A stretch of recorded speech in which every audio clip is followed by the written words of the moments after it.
This is the Big O Show. This is the Big O Show.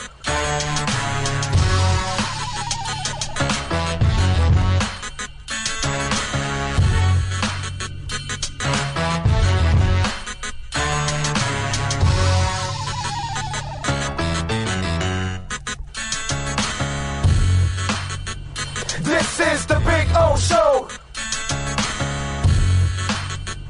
This is the Big O Show.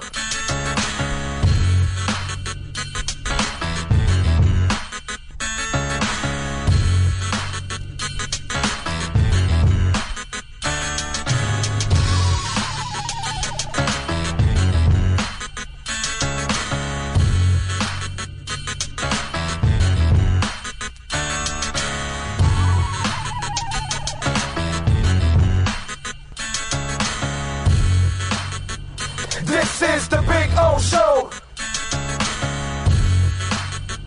This is the Big O Show. This is the Big O Show. This is the Big O Show.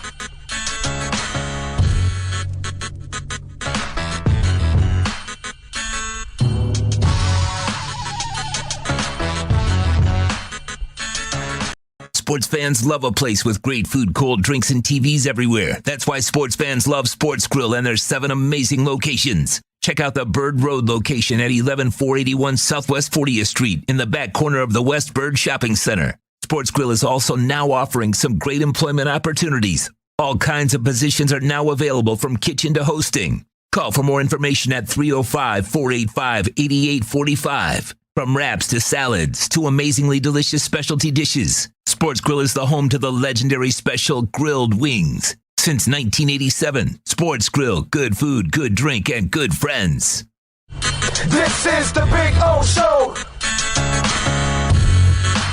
For over 16 years, EJDconstruction.com has provided South Florida residents quality craftsmanship, accurate project management, and exceptional service. That's why EJDconstruction.com is an A-rated member of Angie's List and the Better Business Bureau. When you're looking for the right custom home builder for additions or home remodeling, please call my friend Eric at 305-433-4843. That's 305-433-4843 for EJDconstruction.com. Starting in August, longtime Miami Heat insider Ira Winderman joins the Big O Radio Show. Ira will give insight twice a week on your favorite NBA team. Heat fans get the information you crave from one of the best in the business. From weekly appearances to breaking news, join Ira Winderman exclusively on the Big O Show.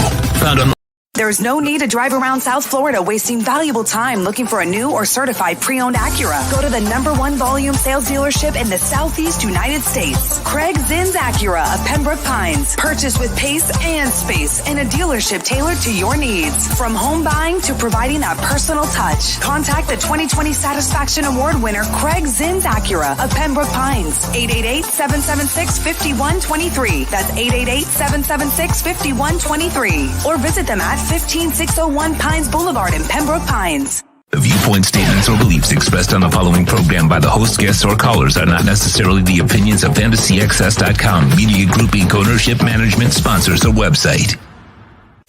When it comes to South Florida sports teams, very few in the media have witnessed, lived, and covered it like the Big O.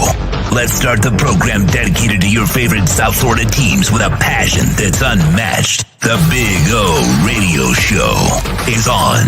Here's the Big O.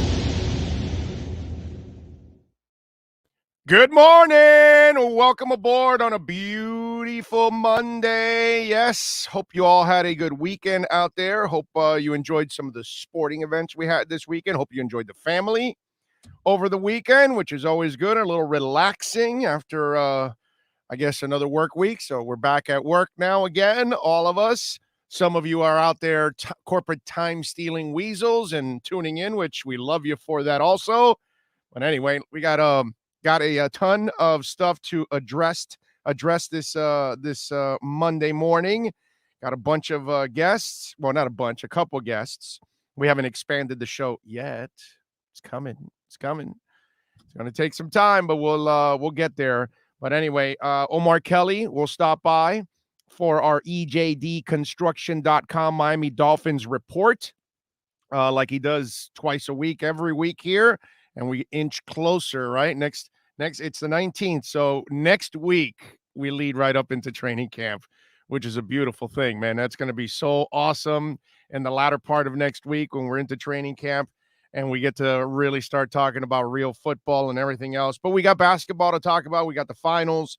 Got a lot of interesting storylines that I want to address going on in the finals. And, I've got a Tua thing that I want to talk about on the show.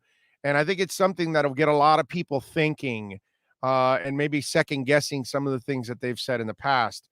So I'm looking forward to expressing myself there on that one. Omar Kelly, like I said, at 11:30 with our EJDconstruction.com Miami Dolphins report. Mr. Jordan McPherson is going to join us, the Miami Herald reporter who covers the Marlins on a daily basis. And, where I know the Marlins are 13 games under 500 and all that, but I'm not forgetting the Marlins. I'm not going to forget the Panthers. I'm not going to forget Inter. These are teams that we're going to talk about. It can't all be about the Dolphins, the Canes, and the Heat. You know what I'm saying?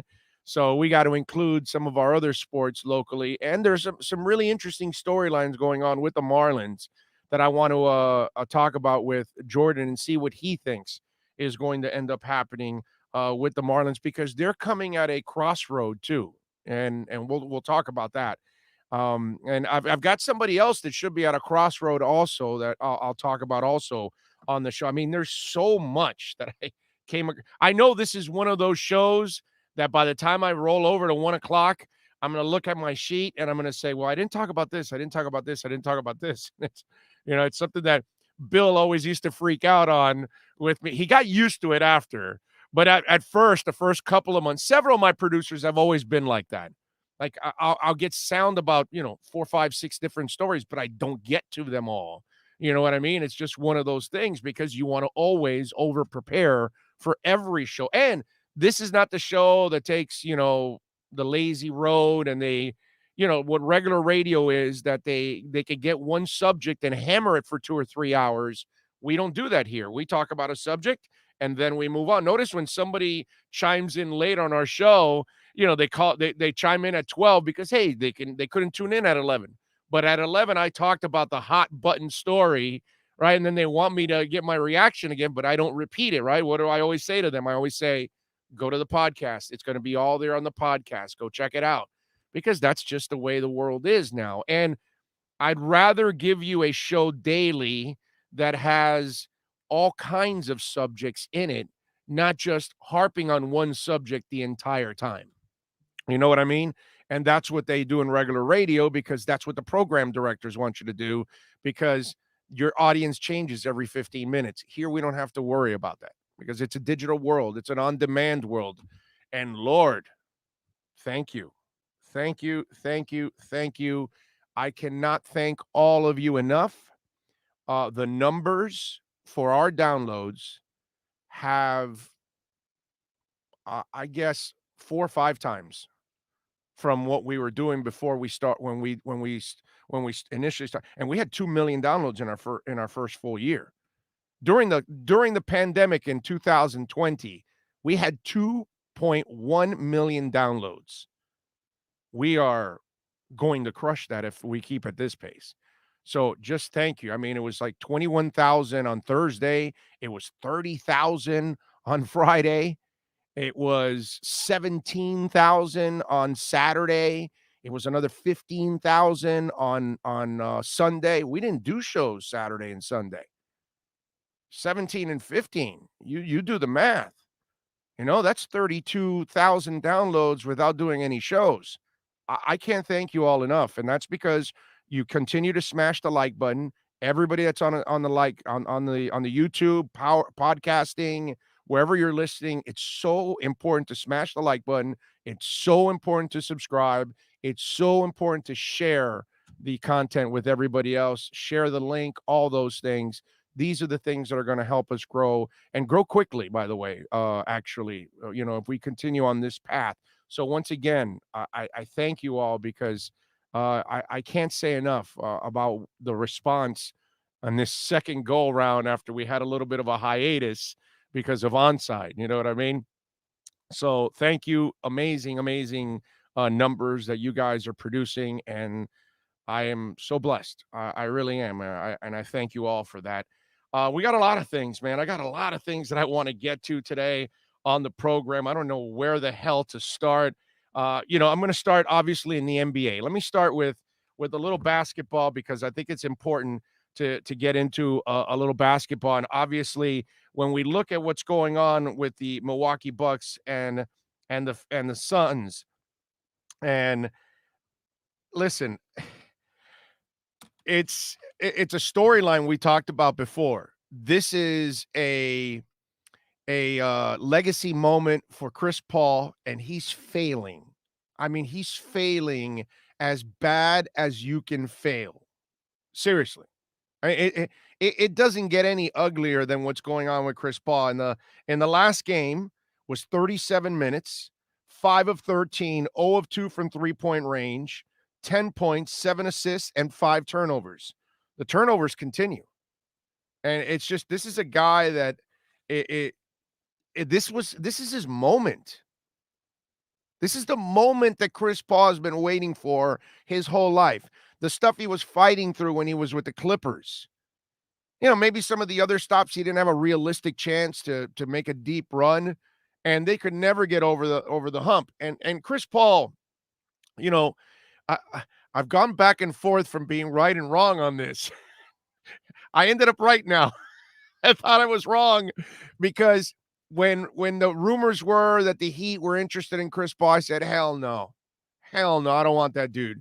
Great player, but always breaks down. Well, okay, now I also know you're going to choke in the biggest moments of your career. This is the biggest moment of your career. And you can't find the energy. Your legs are dying out. And listen, this is not a guy that can train really hard because his body can't put up with it because he breaks down constantly. To me, that's one of the storylines of these NBA finals because Chris Paul is going to carry this shit like baggage, bro. He is. He's going to carry this shit like baggage. This will go on with him forever. And guys like me that were never Chris Paul fans because he broke down all the time, because that's what I said when Riley was going after him. Oh, man, no. Why? Why? Because you could get him now because he's always broken down? Another desperation move. And this reminds me of Tim Hardaway. And Tim wasn't. See, the difference between Tim and CP3, and I can put my life on the line, is Tim Hardaway won't choke in these moments. Tim Hardaway will find a way to win in these moments and make the big shots. But Tim Hardaway did have the terrible luck and a run over the last couple years in the end of his run with the Heat with those injuries, with the plantar fasciitis and all that stuff. Remember the line from Riley is that, what is it? I go through the year, but I want to take you to the prom or something like that. And I'm paraphrasing, but I don't remember exactly. But to me, this is what stands out all of this. Because, dude, Booker had 37 points on Saturday night. Right? 42 points, I'm sorry. 42 points, 17 of 28. He didn't shoot well from three-point range, only shot 3 times, but I give him credit because if you weren't shooting well, then he worked the other end. But he still, now, he didn't have any steals, 1 rebound. You got to help your team more if you're a tall guard too. Booker's not a short guard.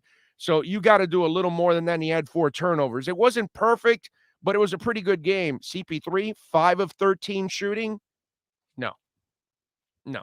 All those turnovers. Drew Holiday has made him his bitch. Budenholzer, we always slam him for some of these questionable decisions over the last couple of years. He's made the pretty good decisions here, right? Gotten Giannis to play more inside the paint. Giannis is dominating in the paint. Forget the goddamn outside shot. You don't need that crap. That's not who you are. Drew Holiday, no, we're not going to allow CP3 to run wild. and Drew Holiday has been. And he didn't put up a lot of points, but he doesn't have to, because you've got Middleton putting up 40 points. And Middleton's a guy that I've called a borderline all-star. Now he is definitely an all-star, and he's not superstar, but he is messing with superstar-like moments because, dude, I mean, the guy's money. 40 points, 6 rebounds, 4 assists, 2 steals. Giannis had 26, so that's why Holiday only needs 13. Shot 4 of 20 from the field. Didn't have a great offensive game. Had 7 rebounds and 7 assists, but his defense, he's ruining life for Chris Paul. Chris Paul has got to have Drew Holiday, nightmares right now.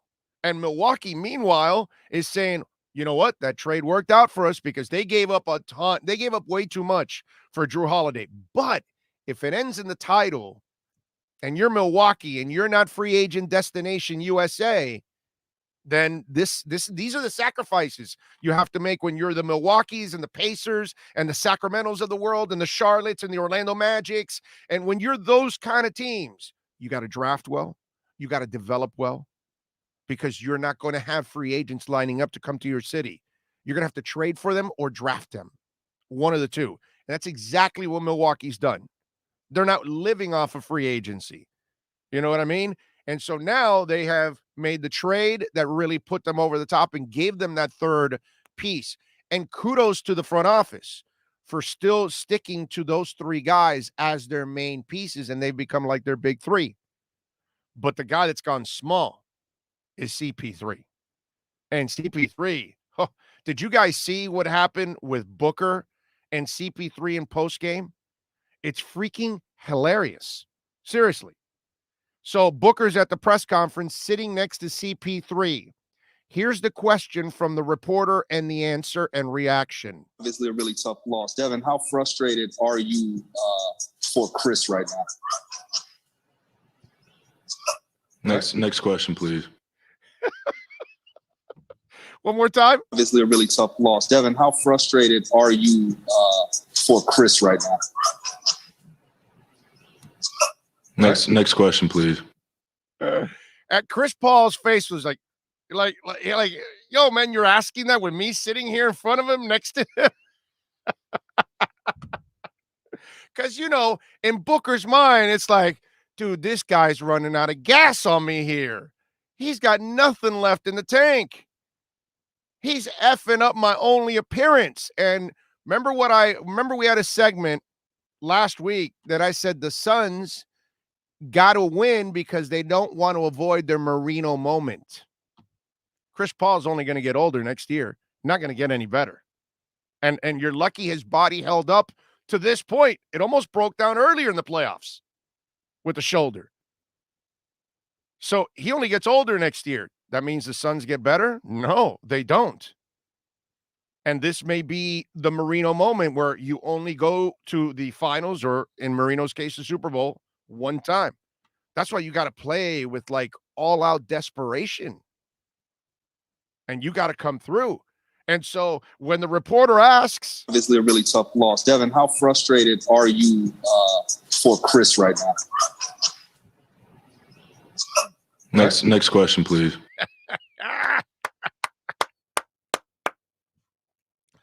Oh my God. That is just so awesome. It doesn't get any better than that one. Right there, Chris Paul and Devin Booker, and that poor kid is put in a terrible position. But again, CP3, my brother, you're going to have to live with this now. You can't ever now complain that you never got a chance. See, Damian Lillard can say, I haven't gotten a chance. Anthony Davis says, I'm leaving New Orleans. I'm not getting a chance here. There are players out there that legitimately did not have a chance. Matt Stafford got his ass out of Detroit finally because Detroit hasn't had a chance in 50 years. CP3 can't say that anymore now. You had your chance. You had a 2-0 lead. You had home court advantage. Even when it was 2-2, you had 2 of 3 at home, and you failed. And if CP3 balled out and the young guys failed, then it's understandable Because these are young cats on this stage for the first time. Like when we saw the Thunder for the first time on the stage against the Heat and they melted. And it's not because those three players suck or anything like that. It's just they weren't ready for that moment. And the guys that they faced were already, mature beyond their years and ready for this moment and ready to take over. One guy had already won, so it didn't matter to him. He was already a stud. That's the difference. We could give the Suns a pass, the young guys. CP3 will not get a pass. So he better get his ass in gear because this is going to be an absolute mess for him from here on out. All right.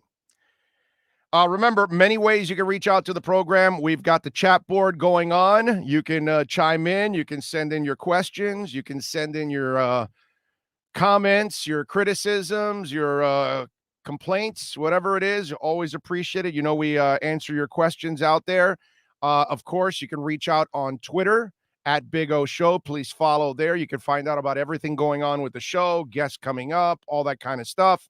What else do we have? Oh, email Big O Radio Show at yahoo.com. That's Big O Radio Show at yahoo.com. Pretty much everything for the show is Big O Radio Show. Pretty much.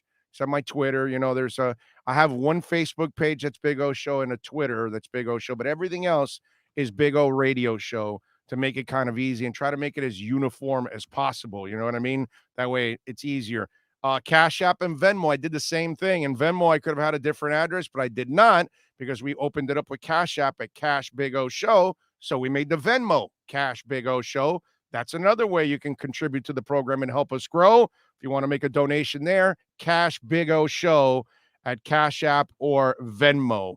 Let me see what we got with a little roll call here since it is a little loaded here. We got a bunch of folks chiming in. Who is first? Steve Chapman was in.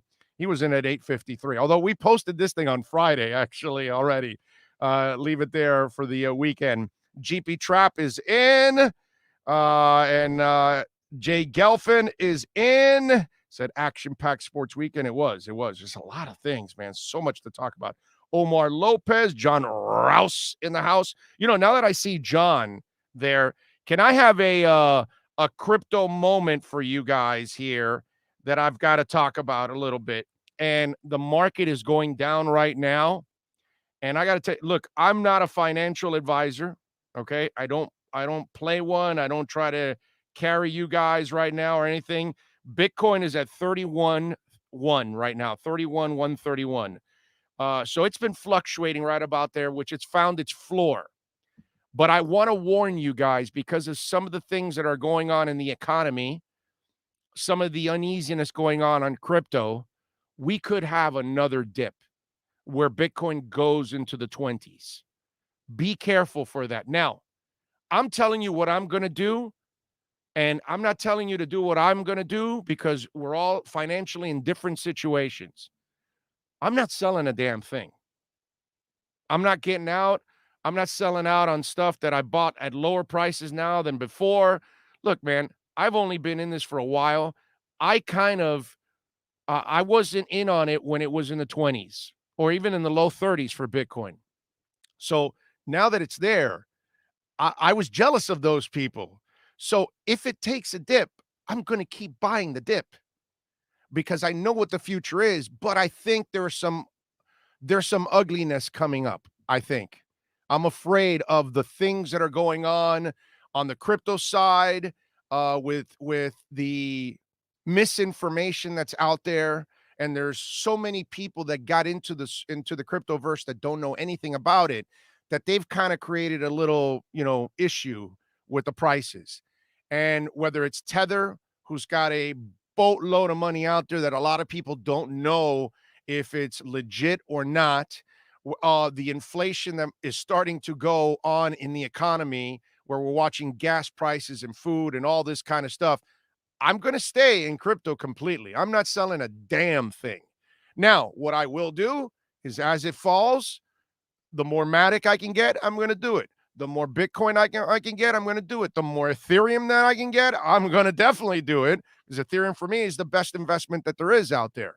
There's certain ones that I'm going to continue to buy the dip. because I know it's going to bounce back. But while I call it a consolidation period, if you're negative, you're probably thinking it's more of a bear market. But when we go bear, that means it's going to bottom down, and I don't think that's going to happen. But I do think we have another valley to go before there's another bounce back. Again, it may never happen. It may shoot from here up to 40, 45. And what I said listen, economists can't necessarily predict when things are going to bounce back or when they're going to go down or whatever it is. So I'm not an economist, and I didn't study to be an economist. But at least from what I'm looking around, I would not be surprised if there's another bigger dip that goes into the 20s for Bitcoin, which again will then bring down the rest of the market. But don't panic. At least for me, I'm not going to panic. I'm going to look at it as another buying opportunity as it goes down. And that's the only good thing for me that I told John this the other day during the consult. What I love about this is that as time goes on, and those of us, as you get paid and you got a little money, you can put a little bit in, you can continue to, and if you continue to hodl and buy as it down, when it's up, you're going to, and it is, because it's the future. It's going to be there. Whether anybody likes it or not, whether they believe it or they don't, I don't give a crap. It's the future. But I did want to get that in just in case if somebody was interested in a little crypto talk. So be careful out there. But I think it will end up, bouncing back to astronomical highs when it's all said and done. But I fear that we might be into another dip because of what's going on, not just in the crypto, but in the regular economy too at the same time. Let's see. Big Mike is in. Manuel Malo, Sean Campbell, what's up? Oh, riding around with my windows down, cranking up some Blackfoot. Train, take me on out of this town. Jam it, Sean. I love me my Southern rock. My no-go zones is in. Juan Celdron is in. Ian from Brooklyn says, glad to see you, Big O. SI Paradise to one of the pioneers of hip-hop biz, Marquis. I'm so thankful for meeting him on a couple of occasions from when I used to be in the rap game. Yeah, Ian, I saw that he passed away on Friday. We lost Biz Marquis. I think it was 57 years old, I believe, 58. Young man still still had plenty of life that he could have given all of us, and obviously left us with an incredible song. And he actually had some other songs too that people, they didn't become mainstream, but he had other music that people liked a lot. And so Biz, man, an interesting character, no doubt about it, man. Rest in peace. Tremolio is in, and he reminds you that he likes to bite and chew. Ian from Brooklyn, Eddie Lepp, GP Trap says congrats. Oh, that's nice to hear. Oh, thank you on the downloads. Yes, it's amazing. NorCal is in. Lisa Rose, she says morning from the sunny Rochester, 55 more sleep until opening day. 55 more sleeps. In other words, 55 until opening day for the Dolphins, she's saying. Dennis Akers is in. Raging Dolphin Maniac, man of 1,005 holds. So much for the idiots who called Devin Booker the next Kobe Bryant. Devin Booker's pretty damn good, dude. He's still young, man. He's fine. It's not man of 1,005 holds. It's not him. He's not the reason why they're losing. Ohio John. Let's see what else. Morning, O, and everybody from Troy Ortiz. Duck Dog 1104 says, what's up, O? Catching you live today and loving it. I keep going. Big man, go Fins. Damn right. Paul Curry says, Paul is in Connecticut in the house. Love you, Big O. Love you, Paul. Thank you, my brother. Let's see. Greg Wood, Big O. Not sure if you have mentioned this before, but do you watch F1 at all? Very little. Very little. I don't watch a lot of F1. I don't watch a lot of racing, to be honest. I'll watch a little NASCAR, actually, because the boys are extremely competitive, let's just say. And there's, they can, there's the bumping going on. There's a rivalries. There's a fights. F1 is so, it's just so rich. You know what I'm saying? And I know it, listen, from the McLaren days and all that kind of stuff. I know about F1. I know a little bit. I hope that they do add the race here. I'll definitely go personally, go check it out. But I'd be lying to you to tell you that I watch a lot of F1. I don't, man. I'm sorry. So I can't really expand on it or tell you much about it because I just don't watch a lot of it. You know, I may stop for a moment if I catch it in passing while I'm cruising the YouTube channels or whatever, because I can still, at least with YouTube TV, I can still surf. You know what I'm saying? That is still available to me. John Santos says, good morning, Big O. It's your corporate time-stealing weasel playing hooky coming from Orlando back to Stewart. I just celebrated my 9th wedding anniversary over the weekend. Nice, John. Way to go. 9 years. I love it. 90 more, baby. JG is out in Malaysia. Says, good morning. You know, JG, I was watching a video and on YouTube, and it was talking about places outside of the United States to retire. You know that Malaysia is one of the top ones. And a lot of people feel like that's a good place for people to retire at. I don't know. So who knows? I may be retiring with you over there, JG. Who knows? Whenever I retire, which will be a long time from now. Let's see. Who else? John Jose Banos is in. Jean Almighty. Oh, Jean Almighty. I like that. Happy Monday, bro. There we go. Good stuff. And even Man of 1,005 holds congratulating John Santos on the 9th wedding. Everybody should be congratulating John Santos on the 9th wedding anniversary. That is freaking awesome, dude. Appreciate it. And remember, folks, congratulate us by smashing the hell out of that like button, okay? All right, we got like half the likes of the people watching. Come on, let's go. Let's pick it up. We need you to smash that like. All it, just go over and that's it. That's all you got to do. It's a beautiful thing. All right, so we got a little roll call in. What else do I want? I wanted to talk about for the. Oh well, you know what? I can't talk on too much because I've got to take a quick break here. And what we'll do is when we come back, we will have Omar Kelly from the South Florida Sun Sentinel. He's going to join us next. For over 16 years, EJDconstruction.com has provided South Florida residents quality craftsmanship, accurate project management, and exceptional service. That's why EJDconstruction.com is an A-rated member of Angie's List and the Better Business Bureau. When you're looking for the right custom home builder for additions or home remodeling, please call my friend Eric at 305-433-4843. That's 305-433-4843 for EJDconstruction.com. This is the Big O Show.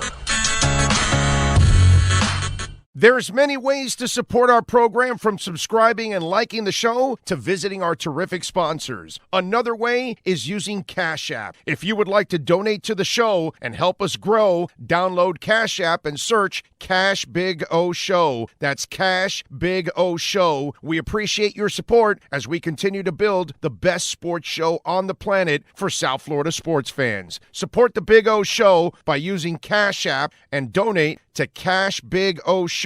Thank you for your incredibly loyal support. This is the Big O Show. There's no need to drive around South Florida wasting valuable time looking for a new or certified pre-owned Acura. Go to the #1 volume sales dealership in the Southeast United States. Craig Zinn's Acura of Pembroke Pines. Purchase with pace and space in a dealership tailored to your needs. From home buying to providing that personal touch. Contact the 2020 Satisfaction Award winner Craig Zinn's Acura of Pembroke Pines. 888-776-5123. That's 888-776-5123. Or visit them at 15601 Pines Boulevard in Pembroke Pines. This is the Big O Show. Sports fans love a place with great food, cold drinks, and TVs everywhere. That's why sports fans love Sports Grill and their 7 amazing locations. Check out the Bird Road location at 11481 Southwest 40th Street in the back corner of the West Bird Shopping Center. Sports Grill is also now offering some great employment opportunities. All kinds of positions are now available, from kitchen to hosting. Call for more information at 305-485-8845. From wraps to salads to amazingly delicious specialty dishes, Sports Grill is the home to the legendary special grilled wings. Since 1987, Sports Grill, good food, good drink, and good friends. For over 16 years, EJDconstruction.com has provided South Florida residents quality craftsmanship, accurate project management, and exceptional service. That's why EJDconstruction.com is an A-rated member of Angie's List and the Better Business Bureau. When you're looking for the right custom home builder for additions or home remodeling, please call my friend Eric at 305-433-4843. That's 305-433-4843 for EJDconstruction.com. The viewpoint, statements, or beliefs expressed on the following program by the host, guests, or callers are not necessarily the opinions of FantasyXS.com, Media Group Inc. ownership, management, sponsors, or website. The Big O Radio Show is home for the hardcore Dolphins fan. That's why we give you Omar Kelly twice a week. Buckle up. It's time for the EJDconstruction.com Miami Dolphins Report, exclusively on the Big O Radio Show. Yes, it is. Welcome aboard, baby. We are ready to rock and roll with the EJDconstruction.com Miami Dolphins Report. Omar Kelly, always ready to join us here on the program. Oh, good morning, my man. How are you doing, sir? I'm good, man. It's a Monday. This is my final week before camp. It's like I relate to the players from this standpoint. You try to get everything in. Your wild nights, your partying, because it's about to be over. And you know, freedom is gone. Yeah, but are you talking more about you or the players? Players and me. It's all the same thing. I got to go to camp. Well, wait a minute. We lost your audio there. Hold on. We got you there? There we go. You good? Yeah. Am I back? Okay, yeah. All right. Hopefully it doesn't call back again. It's my computer. You know how these things work where, you know, VPNs and my computer literally calls me to make sure that it's authorized to actually work. Corporate world. I love it. You know, last week you and I asked you about the competition at running back, and Salvan Ahmad is a guy that you talked a lot about to give Gaskins a run, and then obviously Malcolm Brown is in the mix. What do you know about Jared Dokes? What do you know about the rookie? Because the film looked nice. I know he had some injury history, but he was able to overcome it and those kind of things. He's a seventh. Here's what I know. He's a 7th round pick, just like Myles Gaskin. Who knows? Anybody knows. Right. They're guys who've been undrafted rookies who've gone on to be Hall of Fame players. So 7th round picks have gone on to be featured backs. Backs aren't a hard position to find. Elite backs are, but backs aren't a hard position to find. He's going to get just as much of an opportunity as everybody else. That's the one thing I will give Brian Flores. I will say to his credit, the guys who perform and practice well, they get elevated. They do that, they play. Myles Gaskin, I swear to God, first week of camp, I remember my observations from the first week of camp. I think he was like observation number 2. I was like, yo, this guy who was an afterthought he had a strong week. He balled. And then slowly he gets worked up the depth chart. Next thing you know, he's starting the season opener. Next thing you know, he gets he didn't start the season opener. He gets more carries than all the other backs in the season opener. Next thing you know, he's starting, plays well as a starter. Next thing you know, he's a featured back. Yeah. So that's the Belichick thing from him. That's the influence from that's Belichick, dude. Belichick. I don't like giving Belichick too much influence for things. Okay, but Omar, that's where he was for 16 years. Give the man his due when he needs it, when he deserves it. When does Belichick do that? All the time, dude. All the time. It doesn't matter if you're Rob Ninkovich and they just pick you up off the street and you end up becoming one hell of a player for you, man. Or you see something in Wes Welker that nobody else sees and you trade for him and you end up making him the best, slot receiver in the NFL at that moment. The running back that he took from here that was nothing more than a special teamer and used him over there. Gary, You know? something. Yeah, but I'm just saying it's Great. And he does that with his players also. If he has an undrafted guy that is better than his third rounder, he doesn't give a shit, dude. He starts him. So I credit that to him. There are a lot, Pete Carroll's like that too. Pete Carroll doesn't waste any time, dude. If you're the better player, okay, I know I traded for Jackson. I mean, I gave Jackson a contract. I traded for Charlie Whitehurst. I gave Matt Flynn all this money. Russell, you're the best guy. You start. He doesn't give a shit, dude. And I gotta give Belichick that because that's something he must have stolen from Belichick. And it's the right thing to do. And because one thing I know you know it. I know it. Those of us that have been in the locker room know this. People outside don't know this. You don't fool the guys in the locker room. You do not. You do not, because they all sit in the damn same film room every day watching everything, and they know who played well and who didn't, and they know who belongs on the field and who didn't. So when you put somebody there for politics, like Mark said, you're screwed. You're screwed. My favorite story, based on what you're talking about, was the career of Rashard Matthews. And people got to understand, Rashard was a grinder. Rashard worked hard. Rashard never got the respect he was due. I agree. Until in 2014, when Devontae Parker was drafted as a first-round player, his teammates said, based on how he's practicing, if he doesn't start, you guys are full of shit. Right. And we don't want to fuck with you no more. Oh, sorry. We don't want to mess with you no more. All right, you're FCC ain't after us here. Don't worry about it. You're good. We're not fucking with you if the way he's practicing and all y'all do is just give the reps and opportunities to Devontae Parker. Because this guy's going to help us win.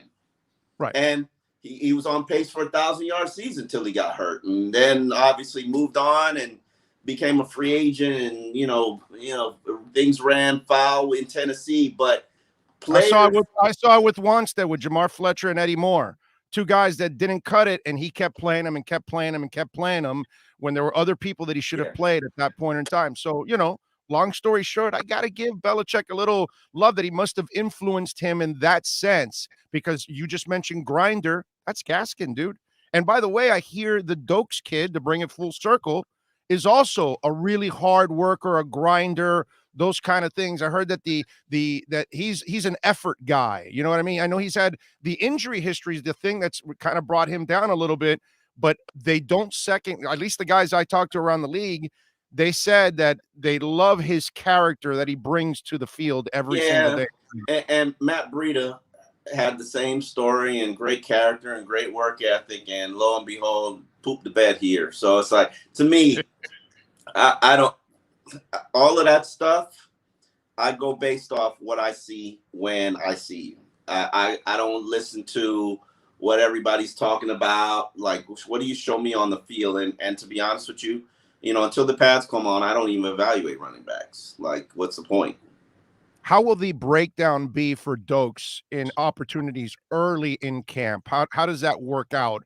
Walk us through that. How many? He's probably going to get the third team unit, and based on which is what Myles Gaskin got when he last year, and based on how you perform with the third team unit, you will either elevate yourself or you're going to sit there. So, Myles Gaskin performed with the third team unit. He was a star of the third team unit. He made Tua look good and just kept rising and rising and rising. And it's the same thing.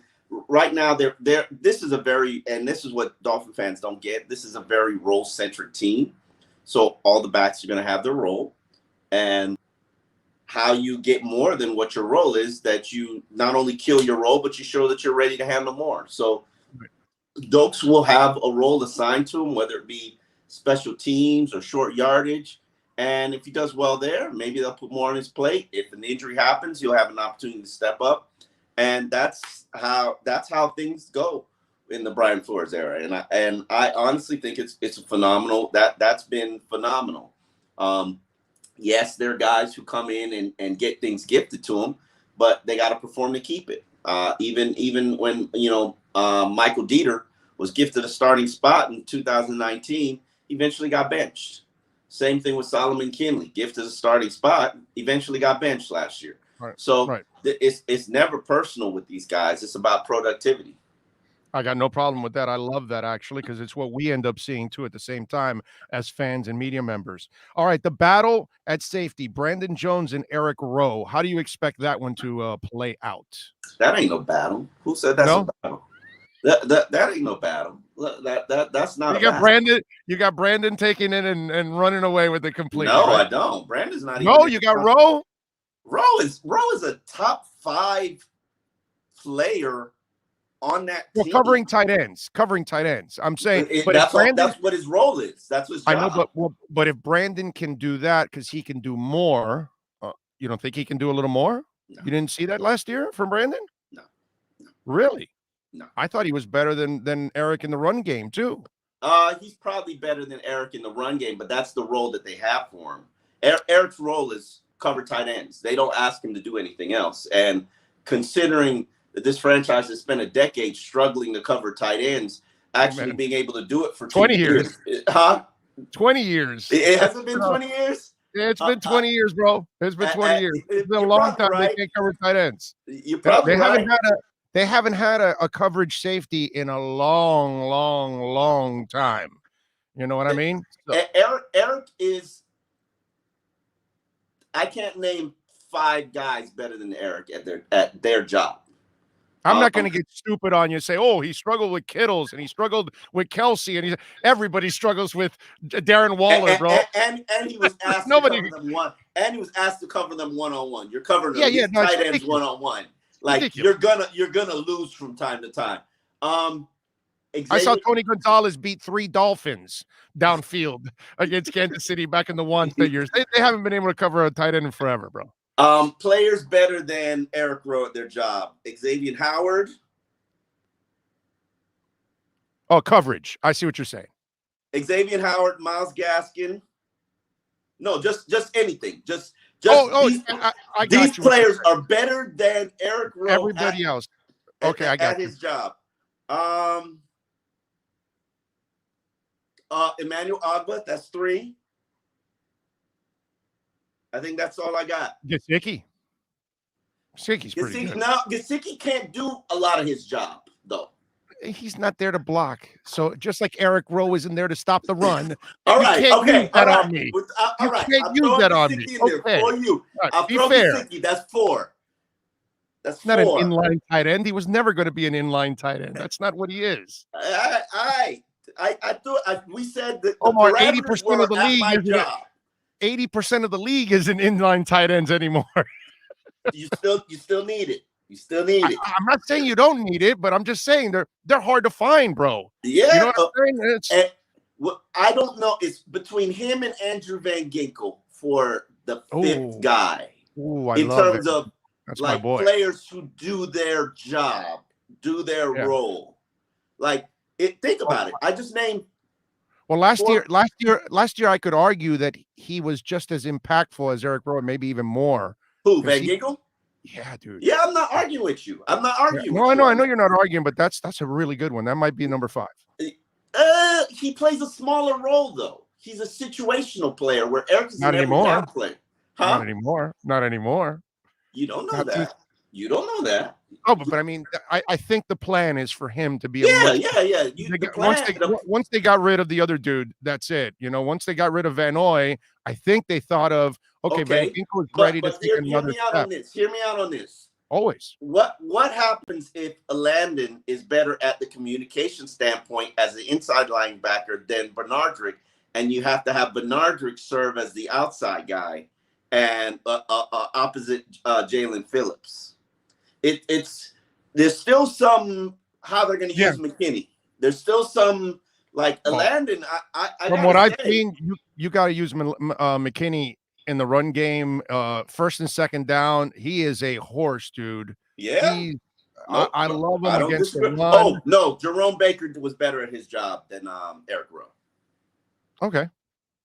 So we're at 6. So that's okay. But going back to the question. Do you think they will give Brandon Jones an opportunity at a bigger role that could impact Eric Rowe in that competition. That's why I brought it up. From what I heard about Brandon Jones is he needs to do a better job of understanding his assignments and be more reliable in coverage. He's just straight run support.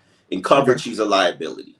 So when you and they asked, you didn't see Brandon Jones in coverage much.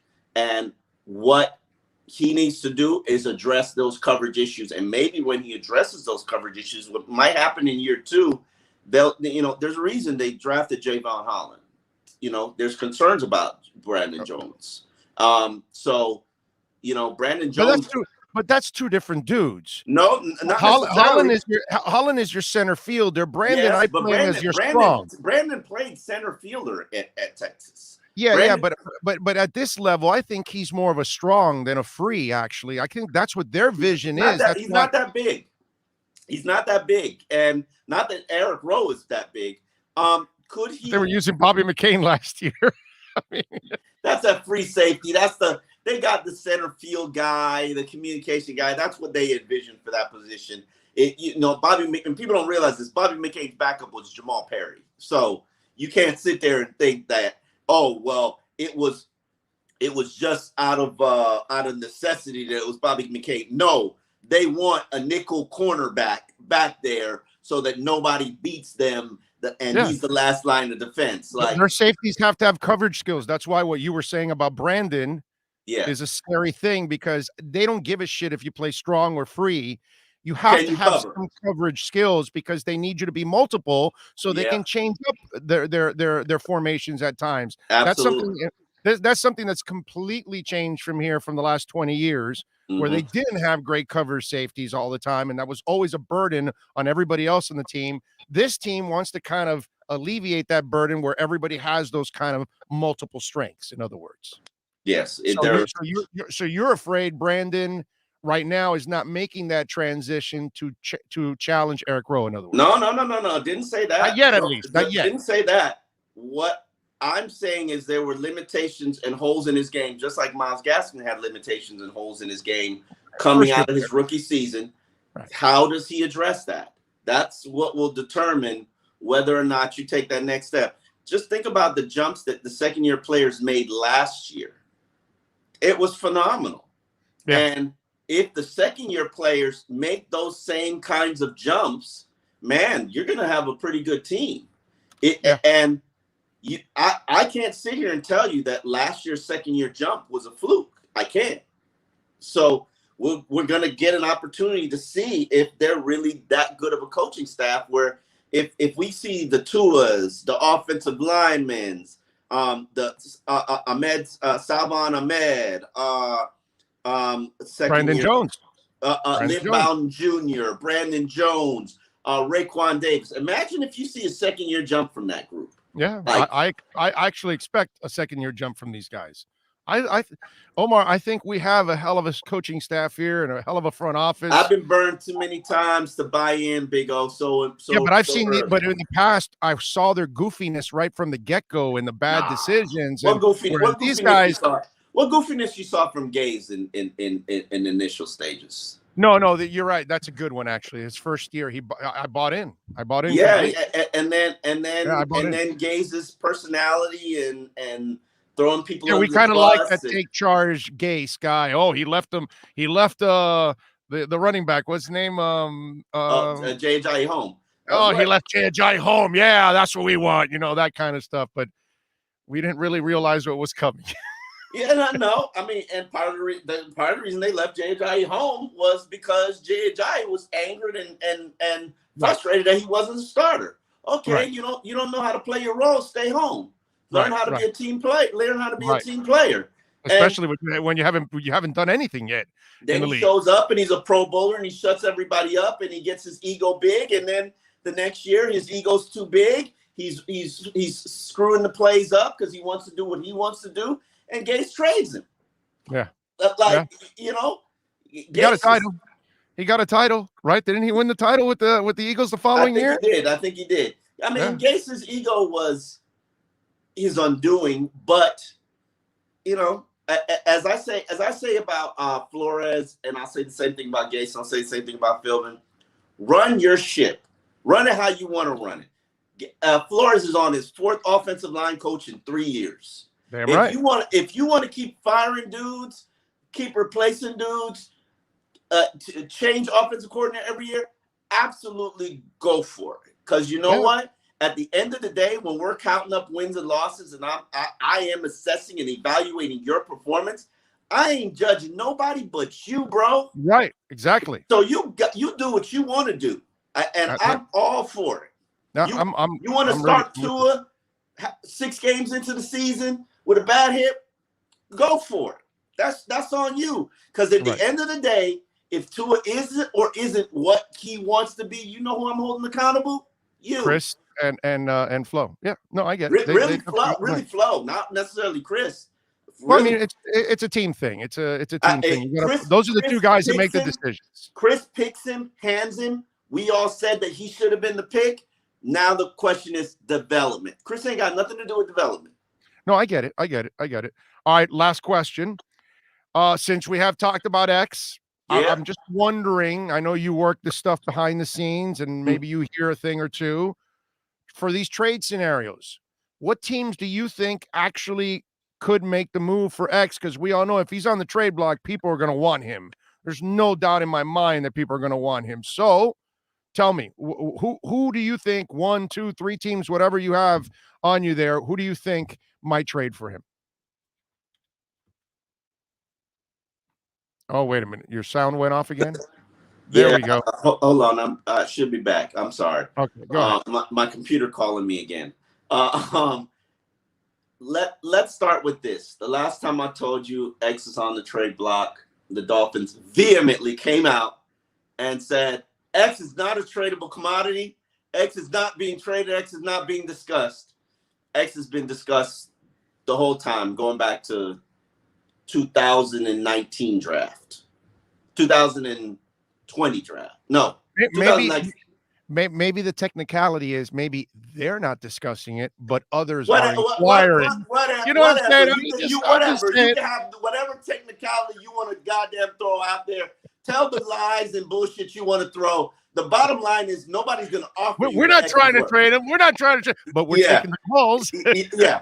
You made more trades than every other team in the NFL by a mile. But no, we're not talking about trades about X. Absolutely not. The bottom line is they can't get what X is worth. X is worth easily 2 first rounders. The Jalen Ramsey. No, he ain't getting 2 first rounders. I know, but that's what he's worth. That's what he's worth. He's not worth 2 first rounders. Love X. He's not worth 2 first rounders. What, medical injuries, the fact he's going to need a new contract. No, you can't get 2 first rounders from him. That's true. First and a third, which is the same thing that that's what I said. Adams, first, a third, and a third. Actually, I said first, and a third, and a third. Yeah, the third, the following. That 2/3 is a second. That's you're asking. Nah, you're not getting that. X is worth. We are talking about Chris Greer now. We're not talking about a regular wheeler and dealer. They've been having these. Listen, a guy that got Bill O'Brien and made him his bitch. Okay. They've been having these conversations and discussions for 2 years. They're not getting what X is worth. Probably. So you're not seeing him move for a first, a 2/3, or a first and a second. And in fact, if you trade him for a low first, what the fuck are you doing? Like you trade him to Seattle for a first, and it ends up being a 26th pick. Like what? Like really? So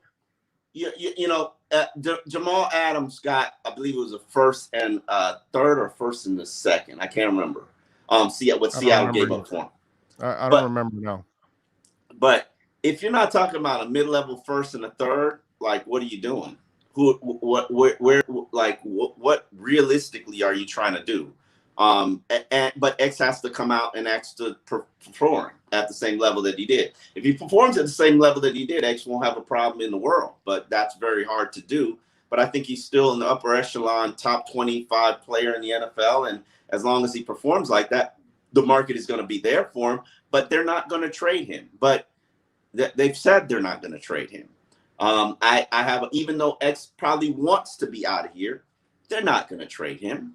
And they have him contractually. So by the way, they traded Adams to Seattle for Adams and a 4th rounder for 2 first-round picks. I think it Two is. first-round picks. Jets traded disgruntled star defensive back and a 4th-round 222 pick to Seattle in exchange for safety Bradley McDougall, a first and a third in 2021, and a first in 2022. First and a third, and then a first. But then you're also including players in it. Makes it a little bit more complicated. But yeah, you ain't getting that. And X is a better player than is a better player than Adams. So technically, but I think Seattle is a good play for him. I know he would certainly welcome going back to Houston. New Orleans, I've heard mentioned they have an open line of communication with Jeff Ireland. That I don't see that happening just because it's a kind of maybe that does happen if Winston is a starting quarterback. I don't think so. I don't think so because they have to give their corner a new contract. It's up this year, so that's maybe they don't.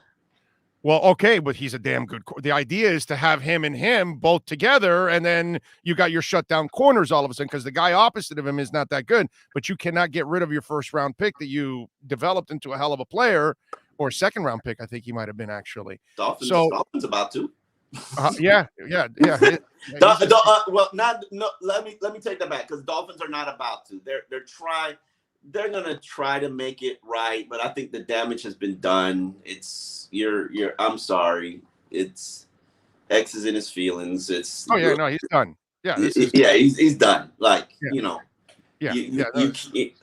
and I'm curious to see how that is repaired. X is gonna be a professional. He's gonna go to work. He's gonna do the things except for shadowing people. And this is just a guess. Wink. Just a guess. I don't want to see no stories about how Omar says the X ain't shadowing nobody no more. No, just we'll see what happens. But X has got cards to play too. Don't think we had this conversation last week.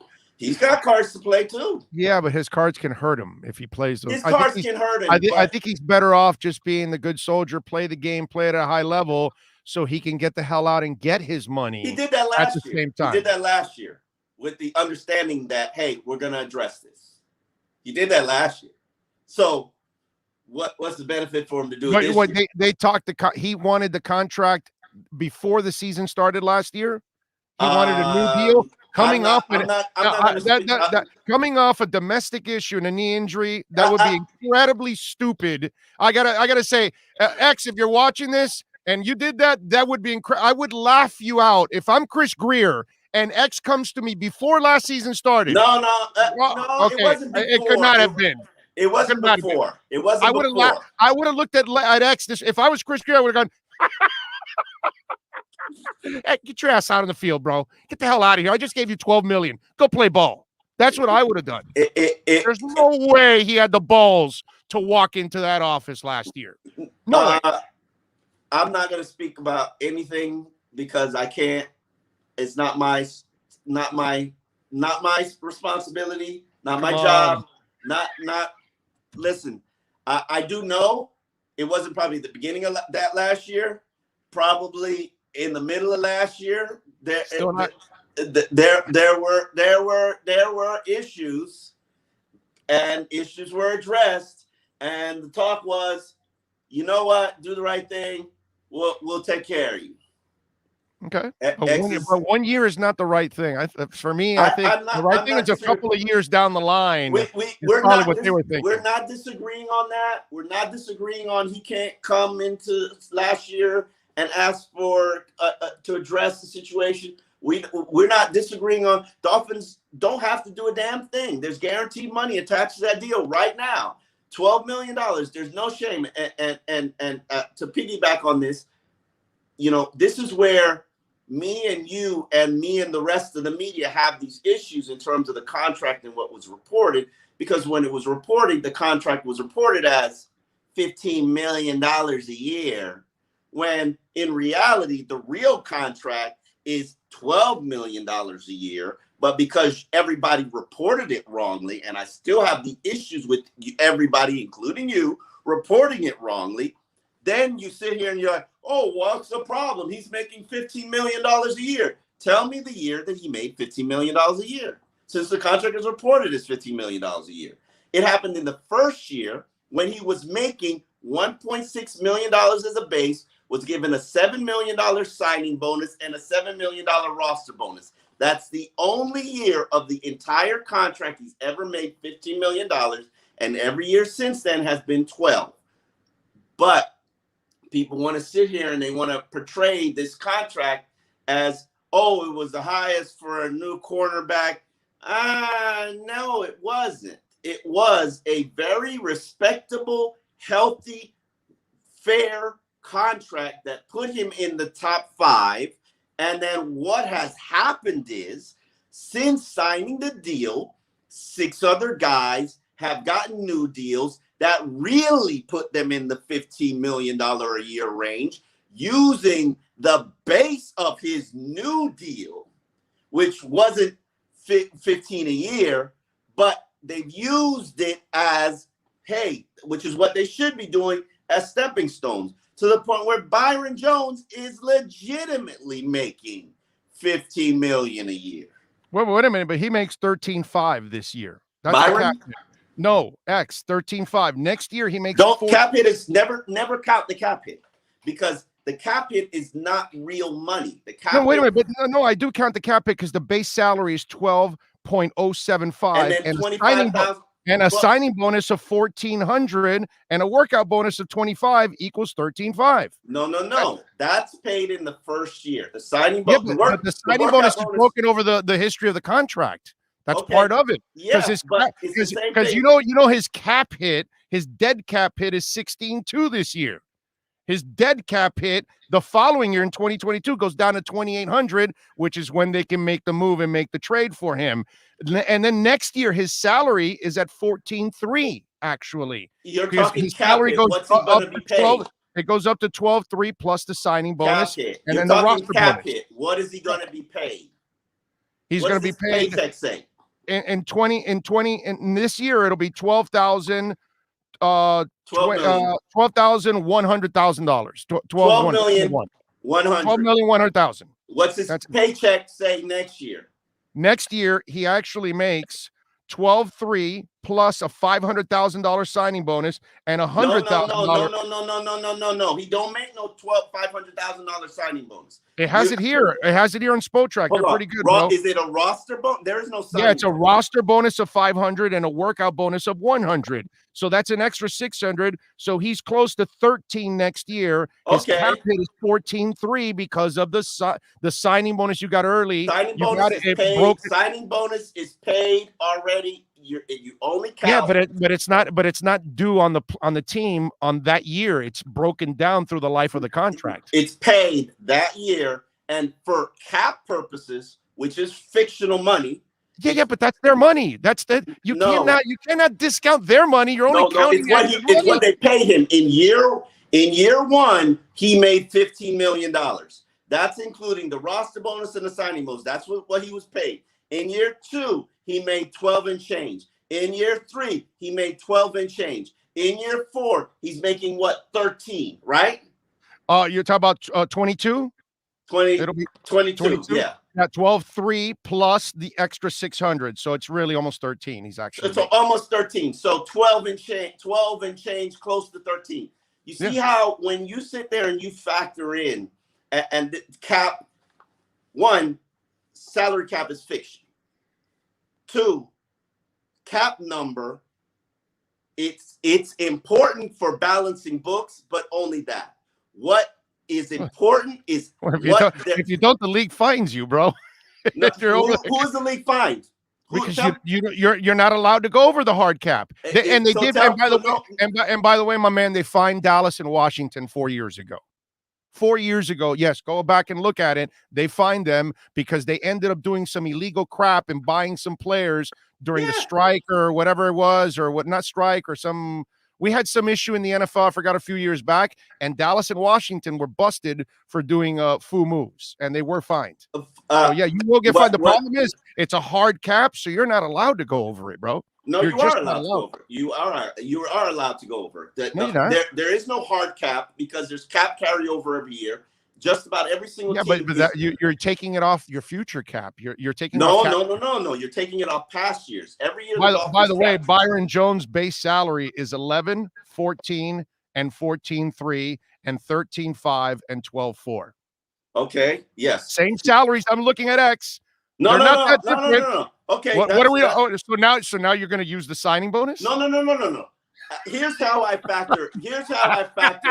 It's funny that you mentioned that, because here's how you factor in their contracts. Okay.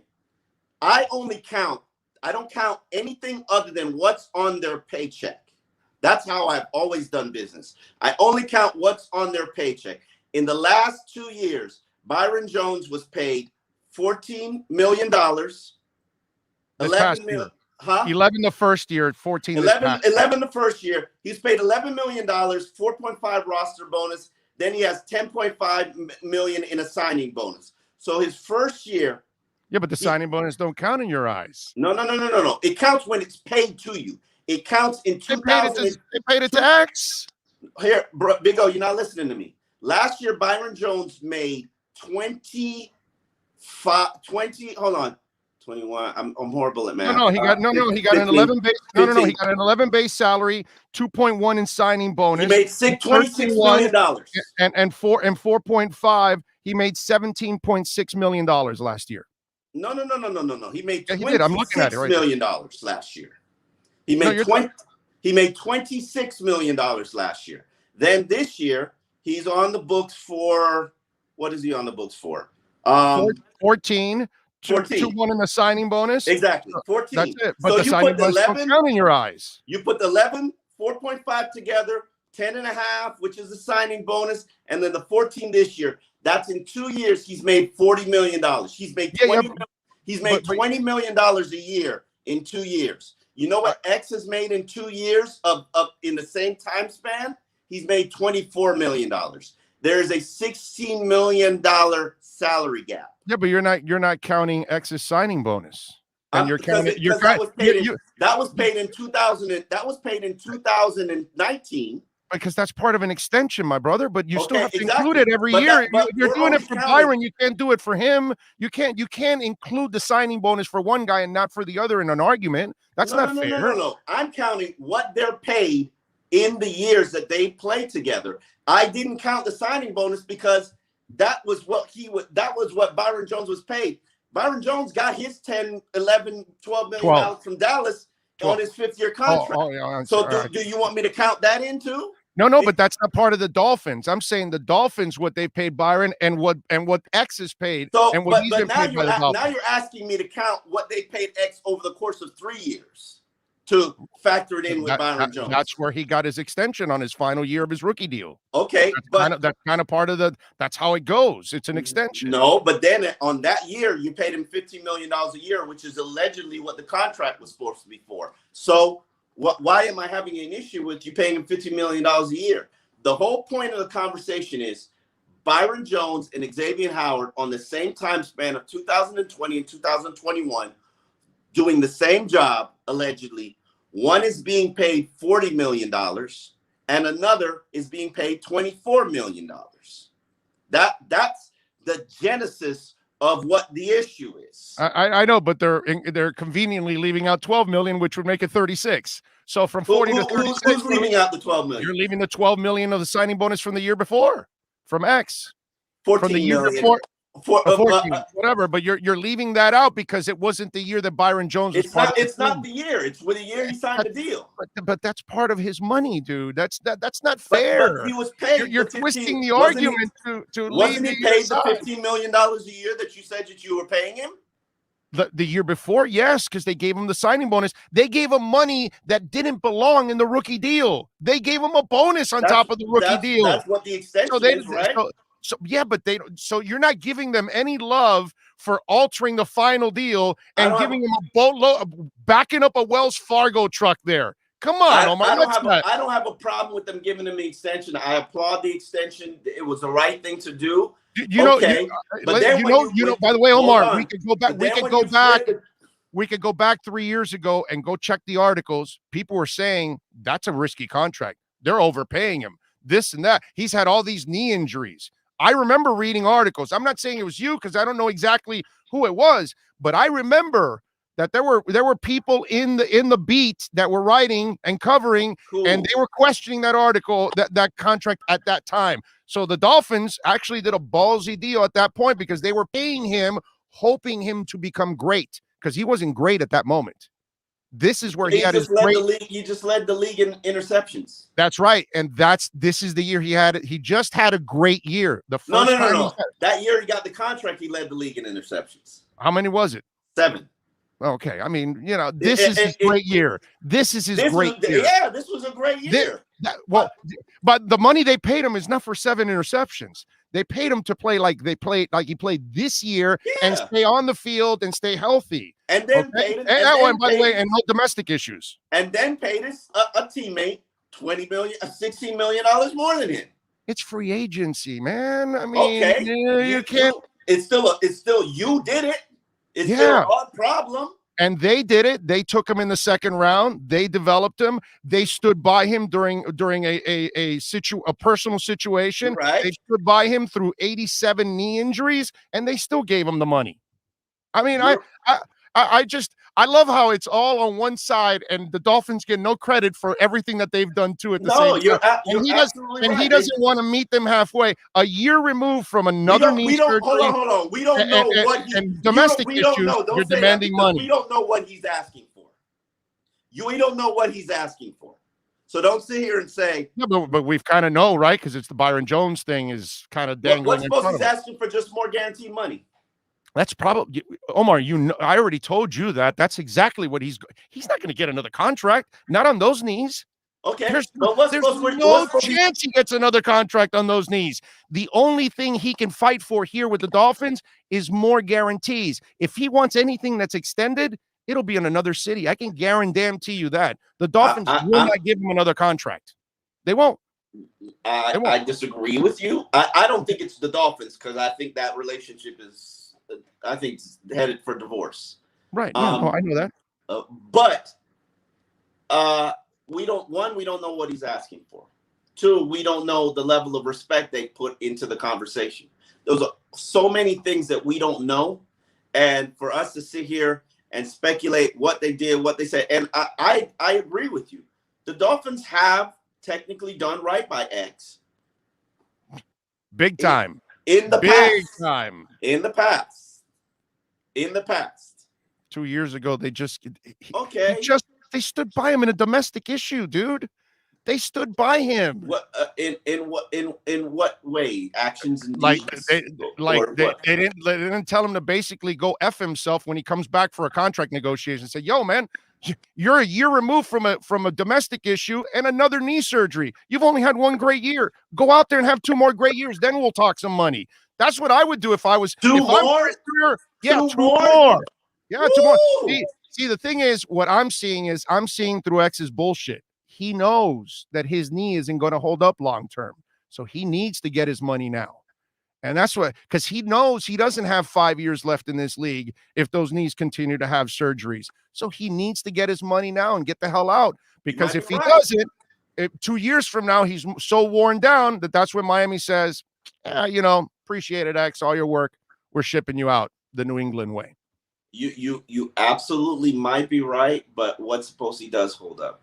What suppose his procedure and experimentational shit that he's done addresses the issue, just like Frank Gore got his issues addressed, never had any issues again. And X and I will say this, he's had scope after scope. I worry about that. That's different. Frank had the 2 serious knee injuries early in his career, and then that's it. But if you're having scope after scope because they can't figure out what's wrong. Cartilage. But what if they're removing cartilage on a consistent basis, my brother? If you're having scope after scope because they can't figure out what's wrong and address it properly, and they finally figure out a way to address it properly, and I don't know.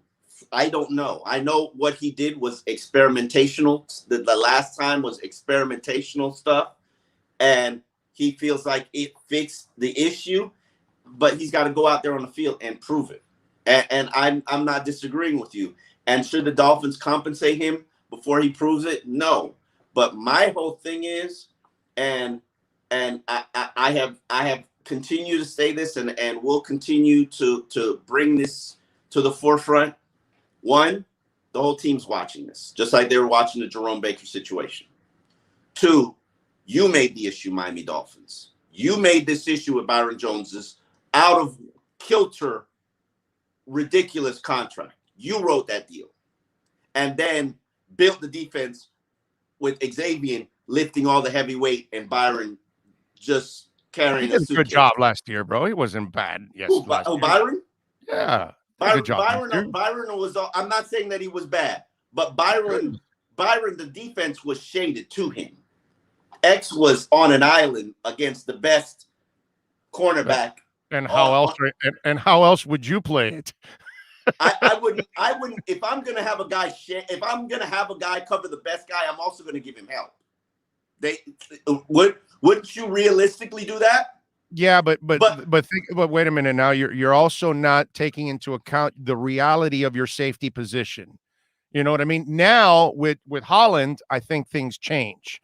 Because now you're talking about a kid that has the athleticism, the speed, the range, and the reaction that he could help out X now. They got to change the way they play. They've had limitations at safety. But get to my point and answer my question. If you're handling the Stephon Diggs on your team and out there solo dolo on an island, no help.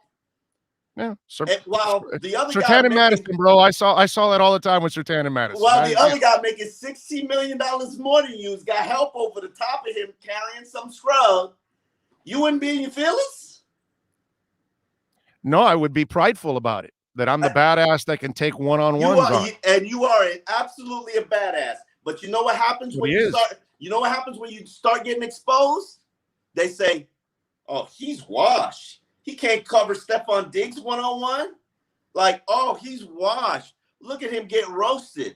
Like, bro, that doesn't happen to X, so we don't have to worry about that. It happens. It does happen. Oh, but that happens. You're talking about every once in a while, every corner's going to get burned. Every once in a while. But everybody gets burned once in a while. The great ones get burned every once in a while. What they do is they shade everything to everybody else and then leave the quarterback's favorite player defended by X by himself. And the quarterback's like, I know it's X, but I got to throw this.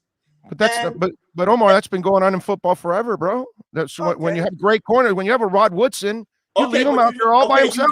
You just said he's a great corner. You don't have Jalen Ramsey doing that. Jalen Ramsey don't play that way. Jalen shades, Jalen shadows, and he's got help.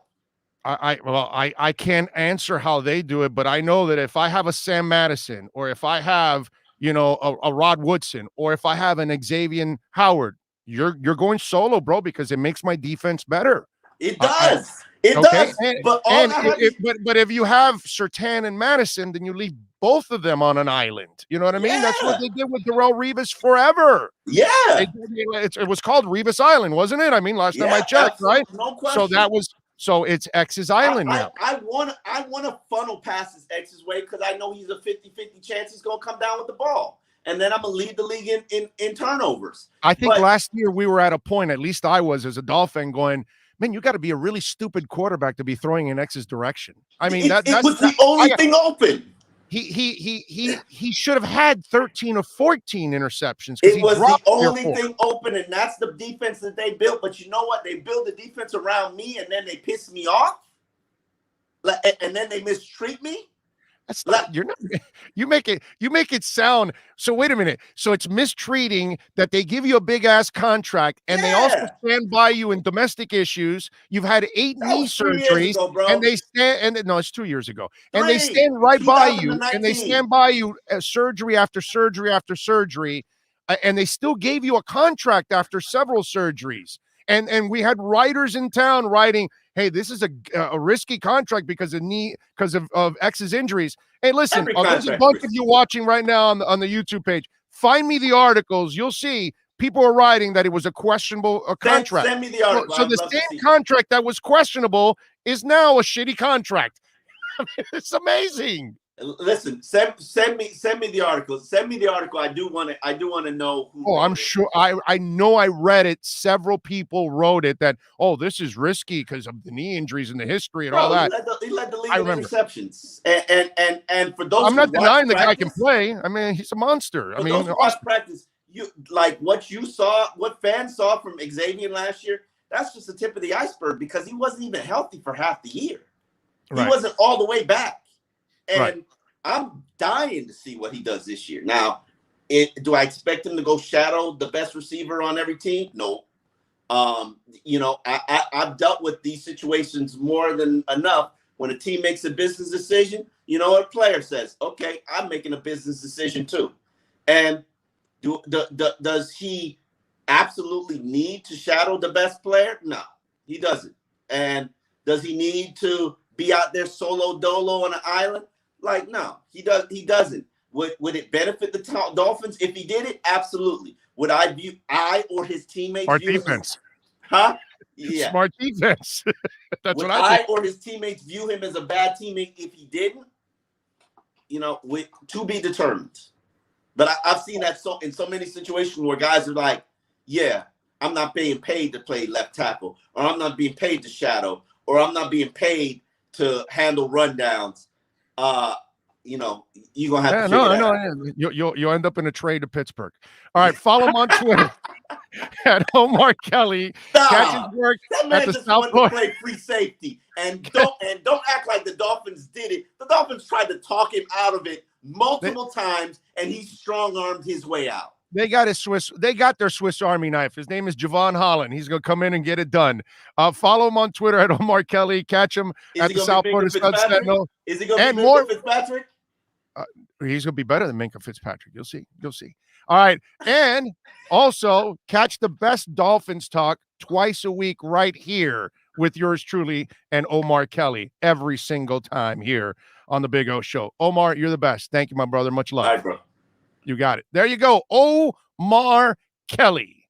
Love it, bro. You've been listening to the EJDconstruction.com Miami Dolphins Report with Omar Kelly. For additions, home remodeling, or custom work, call Eric at 305-433-4843. EJDconstruction.com is the custom home builder and general contractor you can trust. 305-433-4843.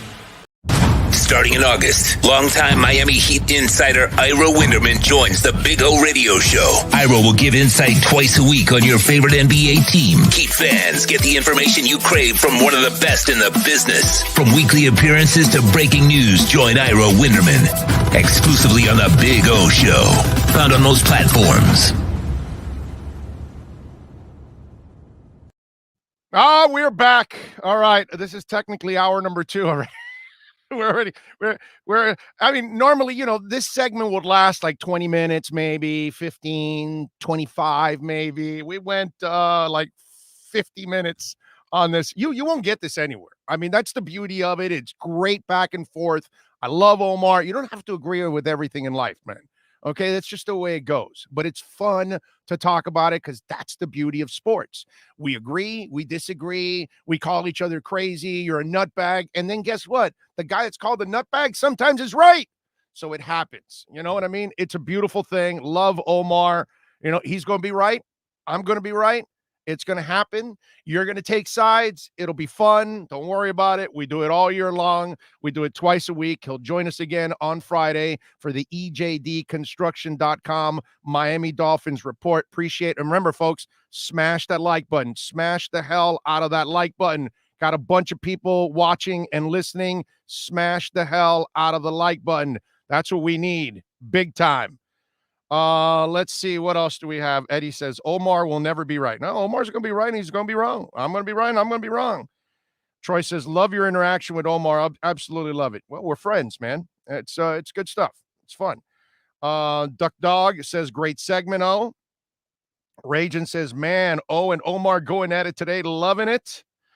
Herman says, so Byron Jones does his work because he had well covered his counterpart. I mean, it's just, they both played well. To me, it's just, I think it's X creating a big stink, and it's his ego getting the best of him when he needs to take a step back and maybe look at everything going on. Let's see. Ray goes, Omar will never admit he's wrong. I scored this segment Orlando 100, Omar 2. Let's see. Kevin says, let's see. He signed a new contract, got a signing bonus, and of course, he's going to make more money, just like X made more money when he had his signing bonus 2 years ago. Exactly. What I disagree with Omar on is that he leaves the signing bonus conveniently out of the argument, which adds money to per year, but then he includes Byron Jones, signing bonus. That's not fair. That's not fair because it's, again, if you want to do it, then it's not it's while it's given in the first year to the player, it's broken out through the life of the contract. That's the difference there. That's why. So that to me is the real issue on why you have a difference of opinion there on it. You know what I'm saying? But it's just it's crazy, man. It's funny how things work out because what's it called?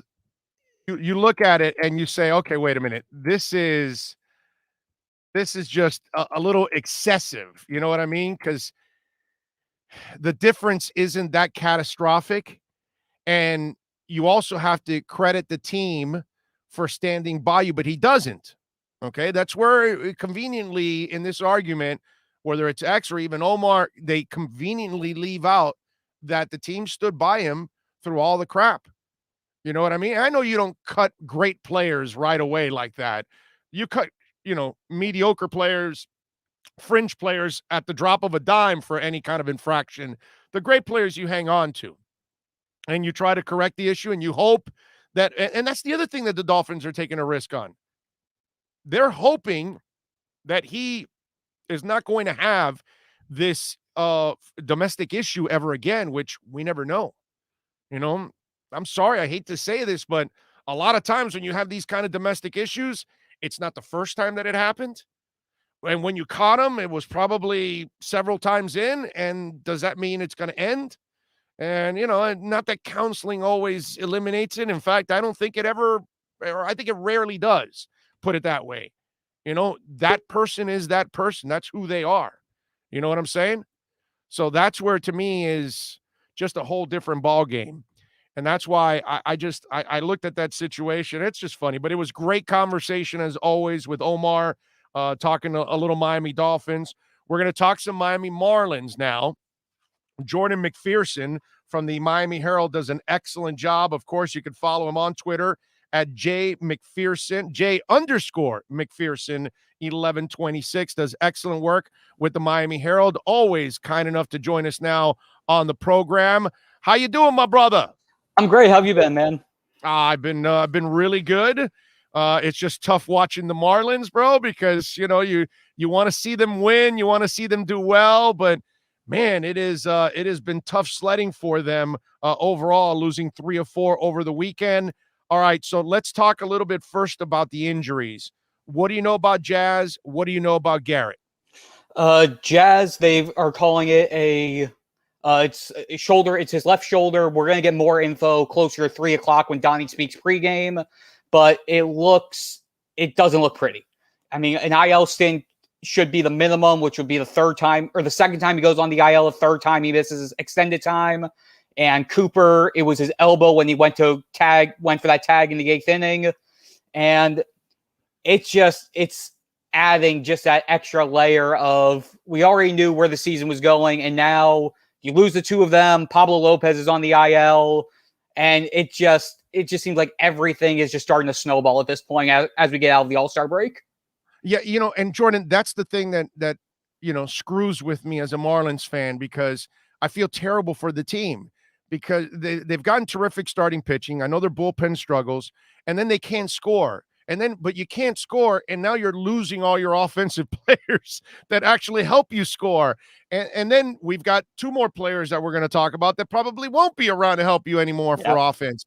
And so I just feel bad because right now it's almost impossible, the job that Don Mattingly has right now, to be honest. It's almost impossible.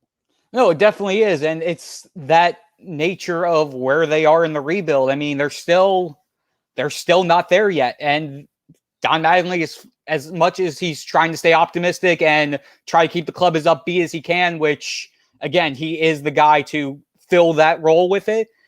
He understands the nature of where they are. I mean, the trade deadline we're 11 days out, and the Marlins are still looking up. They're 9.5 games out of first place in the East. They're a season high 13 games under 500. They know that once July 30th rolls around, they're going to be losing. A lot of their main guys are going to be traded away. A lot of these guys on expiring contracts. We're going to go in depth, I'm assuming, on both Starling Marte and Jesus Aguilar. Yimi Garcia is a free agent at the end of this year. He's probably going to be gone too. It's that point of the year that every Marlins fan always sees coming at this point, and we're again at that stage. Okay, so before we get into all the trade talk and all that stuff, let me segue into what you're talking about now. As a Marlins fan, my brother, we're now going to go into year 4. This is year 3, and with all the changes, you could be headed for another 90 to 100 losses right now. You're definitely going for the 90s now. But if you have no offense after all these trades, then you could be pushing to 100 losses and a terrible second half stretch for this team as teams pick up the heat then, because everybody's going after a pennant and all that stuff. So teams are getting better. They're going to make trades. Marlins are going to take a step back. What kind of a message does that send? Because you're already, next year, it'll be year 4 of this rebuild, and you're nowhere near what you want to be if you want to compete for at least a playoff spot. We're not asking you to win the World Series. We're not even asking you to win the pennant, but just to compete for a wild card spot or something like that, be competitive, have an over 500 record. Are they falling behind whatever plan they had for their own rebuild at this point, finishing up this year 3? I think they are, but it also goes back to, and I think I've mentioned this on your show and a few other places before, losing last year in terms of that minor league development due to the COVID-19 pandemic set them back. Because them being so minor league and prospect heavy, only being able to have a select few guys at that alternate training site and not having guys like Peyton Burdix or that entire 2020 draft class, granted it's only 5 pitchers and all those pitchers are doing well this year, not having that, giving all of them the chance to have that development year, that big year for the next step, that set them back timeline-wise.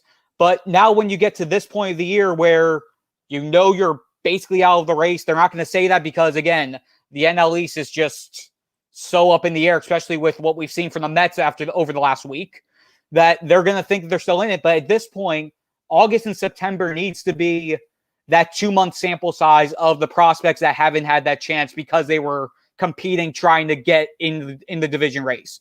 You need to see what you have out of Lewin Diaz. You need to give, and I know Marlins fans are going to want to hear this, you need to give that final sample size, that final test for Lewis Brinson or Monte Harrison to determine whether you have something with them, or you need to give them that final run just to know whether or not you're moving on from them after this year. Because A, they're already on the 40-man roster. B, they want to give all of those guys who are in Double-A right now, they want to give them that full year of minor league experience that they didn't get last year, i.e. J.J. Bleday, who has been struggling in Double-A. He's hitting only about 197 right now. Peyton Burdick, they wanted him to have a full year in Double-A. They want to have a bunch of these other guys who were, if they had the full year last year, would have had a chance to be competing this year. They want them to have that full year. So use Monte Harrison, use Lewis Brinson as that buffer of, hey, we'll give you your final chance. And then if things don't work out, you still have all of those guys who are in the pipeline who are getting that much closer to being ready once 2022 hits. But again, Lewin Diaz needs to get a chance up. Edward Cabrera needs to get a chance up. You need to figure out what you have with these guys, and you need to give them more than just the 1 month of September to do it. All right, so let me ask you, just following up on Monte, because he came up with the bases loaded yesterday in the 8th inning. He looked completely lost. I mean, he just looked at the plate. Now, here's the thing. I went back, and we do something here, Jordan, that most talk show hosts don't do, is we actually do our homework here. And so he's a career 246 minor league hitter. In his last trip through Jacksonville and Jupiter, he batted 260 and 250. All right, this is a guy that career is 246 in the minors, 333 on base percentage, and a slugging 402. Why the hell is he even up? Why is he even playing in the minors? And then, the majors. And then you saw him yesterday in that 8th inning. He looked absolutely lost at the plate. He was swinging 3 seconds after the pitch was in the glove of the catcher. It was embarrassing to have him up there in that key moment. I'm wondering why the kid is continuing to embarrass himself up here when he can't hit up here and he can't even hit in the minors. I mean, in the minors, I want to call you up when you're batting 320 and 330 and 380 because you're abusing the minors. And then, okay, there's nothing left for you. But if you're in the middle 200s in the minors, you're not going to do any good for me in the majors pretty much. So why is he even up here now? It's a fair question, and it goes to where this 40-man roster construction is right now. The only guys that they have on their 40-man roster who are outfielders that were in the minors were Monte Harrison, Lewis Brinson, and Gerard Encarnacion. Gerard Encarnacion in AA, he was on the minor league injury list. Lewis Brinson, at the time they called up, he was on the minor league injury list. So by matter of default, once Jesus Sanchez went on the IL to start the Philly series, by default to bring up an extra outfielder, Monte Harrison was the only one left. So when they needed that extra bat, and actually Monte was called up before the All-Star break. That was with Duvall. Yeah. Why not spend a little money and go get a couple old guys that don't cost you much? That might be twilight in the twilight of their careers, and at least professionally have more experience at the plate that could help you a little more than these young guys, and buy those young guys more time in the minors. I'm not telling you go out and buy a $10 million player. I'm telling you buy some kind of a guy that at least can get you by, dude. Why not do something like that? Because when you do that goes back to how their 40-man roster is constructed, with so many of them being prospect heavy, if they're going to add somebody in there, they either have to cut one of those guys who you want to give more time to, trade them away, which you're not going to get much value for out of a Monte Harrison or Lewis Brinson at this point, or end up releasing one of your prospects who's at one of the lower levels but has to be on the 40-man because of the Rule 5 draft and all those other implications that MLB puts in that makes them keep them on the roster or set them free and give them another chance. So they're at that awkward stage where they have so many prospects on their 40-man roster, but they're also trying to bide their time with them, that they're basically just exposing or bringing up to the big leagues the ones who they know that have been either A, been up here before, or B, think that when they're up there, they can just more or less ride the bench and be in there for the one or two situations, not be the everyday guy until players who are hurt come back up and then they can bring him back down to the minors. All right. Jordan McPherson, by the way, who does an excellent job of covering the Marlins on a daily basis. Make sure you subscribe to the Herald, support Jordan, all the other exceptional writers in that paper, but catch his work every day there at the Herald like I do, man. He does an excellent job. All right, Jordan, the other thing, the trades. Aguilar's 31, Marte's 32. Obviously, that's not really what you build your future with. I know they tried to negotiate with Marte, but they couldn't come to some kind of an agreement right now. What happens? Are these guys gone? And what could they bring back? Yeah, I think at this point, it's almost all been inevitable that both Starling Marte and Jesus Aguilar are going to be gone. Starling Marte is a free agent after this year. The Marlins did try to negotiate a multi-year deal with him, but the two sides were just too far apart.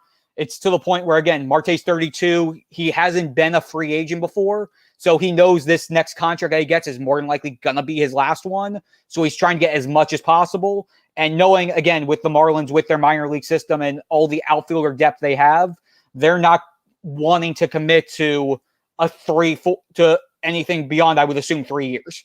Anything 4 years plus for someone who's 32, who's going to be 33 before the season ends.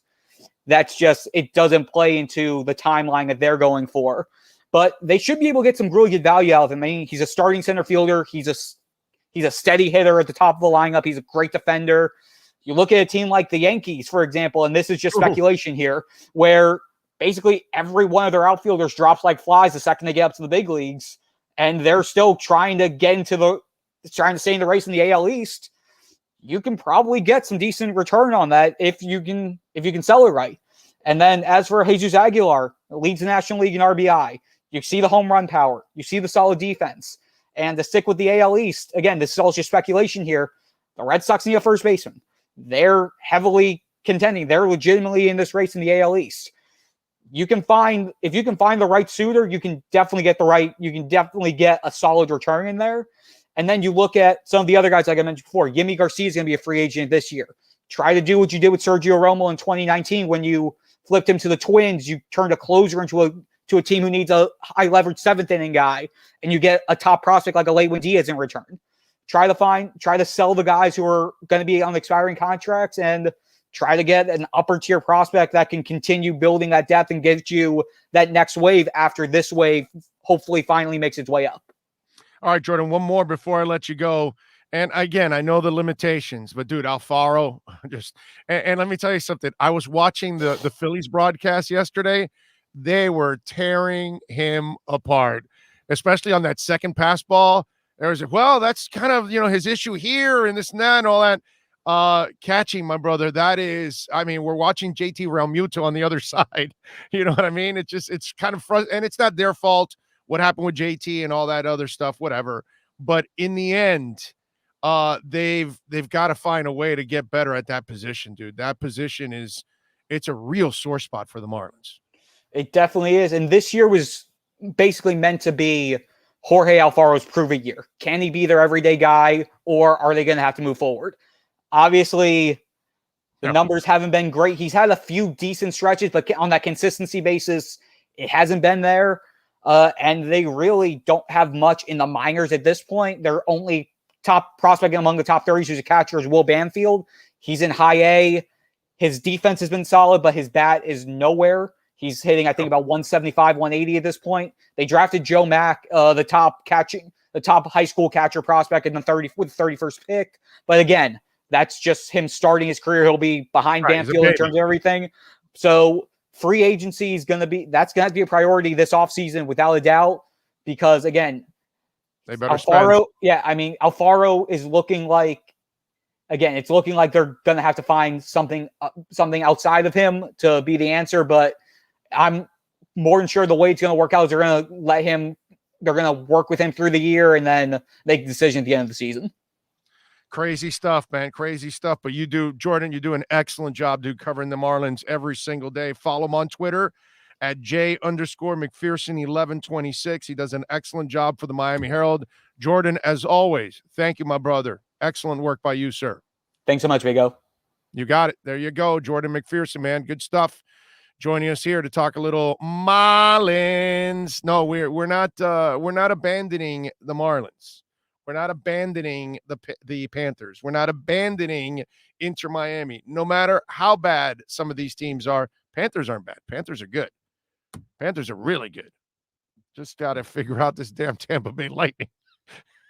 It's like the teams in the East in the Jordan era, right? It's like, yeah, we're really good, but we got this guy Jordan in the damn way, that kind of stuff. So Panthers are really good, but we got the damn Lightning in the way, man. And they are absolutely loaded. Thank you all out there, as always, for tuning in. Let's see. Mike No Go Zone says, I understand how COVID set their minor leaguers players back, but COVID affected the whole league. No, yeah, look at Cincinnati. But that's not a question I asked Jordan. That's a question I asked the Marlins.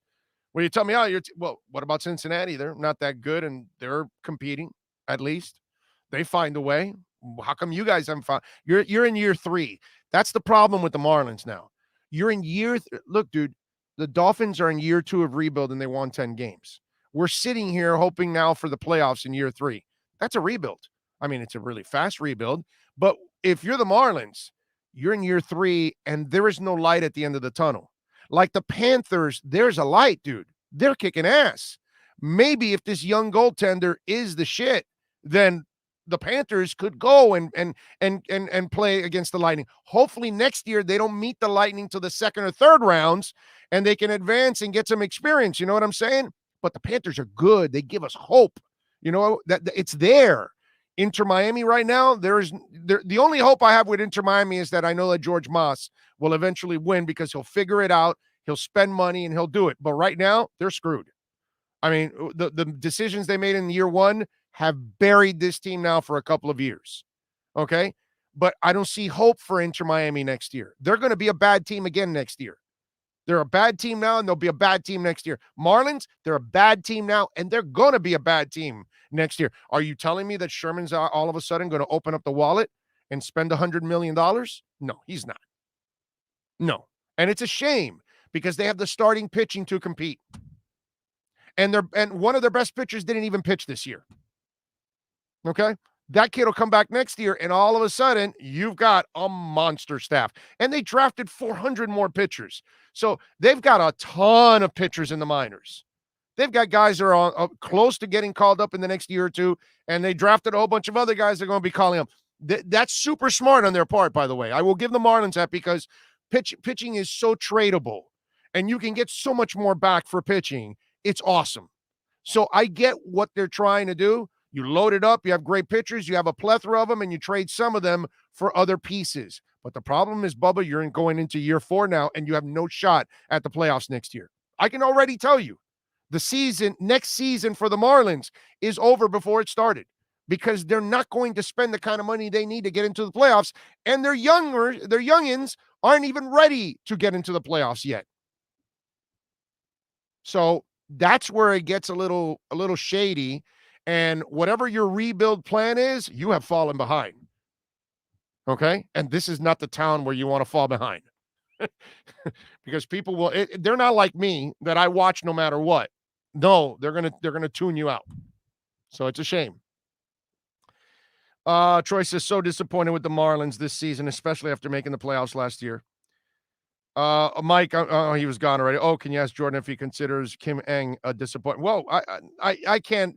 Mike, I'm not going to do that because they haven't given her a checkbook yet. You know what I mean? She's only been here months. She hasn't even been here a year yet. So we've got to give this time. I can't do. Kim Eng is. We're 2 years removed. We're 2 years away from seeing what she's done. But until they give her a checkbook in baseball, you're not going to compete, man. I mean, unless you're hoping for a Kansas City Royals or a 2003 Marlins where the stars align and all your young players have career years and all you need is a sprinkle of a couple of veterans and you make it, then yeah. But you know, unless I see another Dontrell Willis being called up and another Miguel Cabrera to go along with everything else that the Marlins had in 2003, then I can see that. But that's Dave Dombrowski. That's the greatest GM in my history, in my 54 years of living on this earth, and let's say about, 48, 47, 46, and watching baseball since I was a child, Dave Dombrowski is the greatest GM, and it's not up for debate. It's not up for discussion. Nobody has turned around more teams than that guy. Nobody. Okay? So I mean, Theo did an awesome job and won 2 championships with 2 teams that hadn't won in 100 years, but Dave Dombrowski's done it in 4 different places. Okay? He's a monster. And that guy's the best. That guy left us with that 2003 championship. But, you know, I don't know. The Marlins they definitely are way behind right now at this point in time.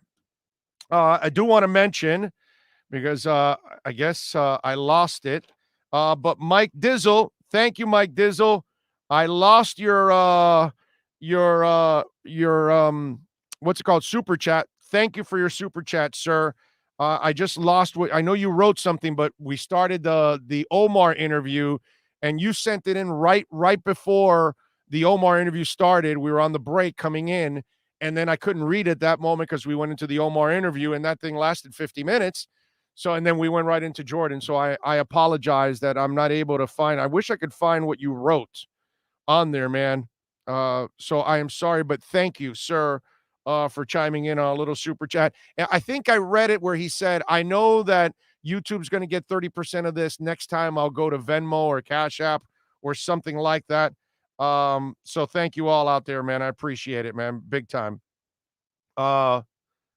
Let's see, what else do we want? Also, I wanted to talk about here.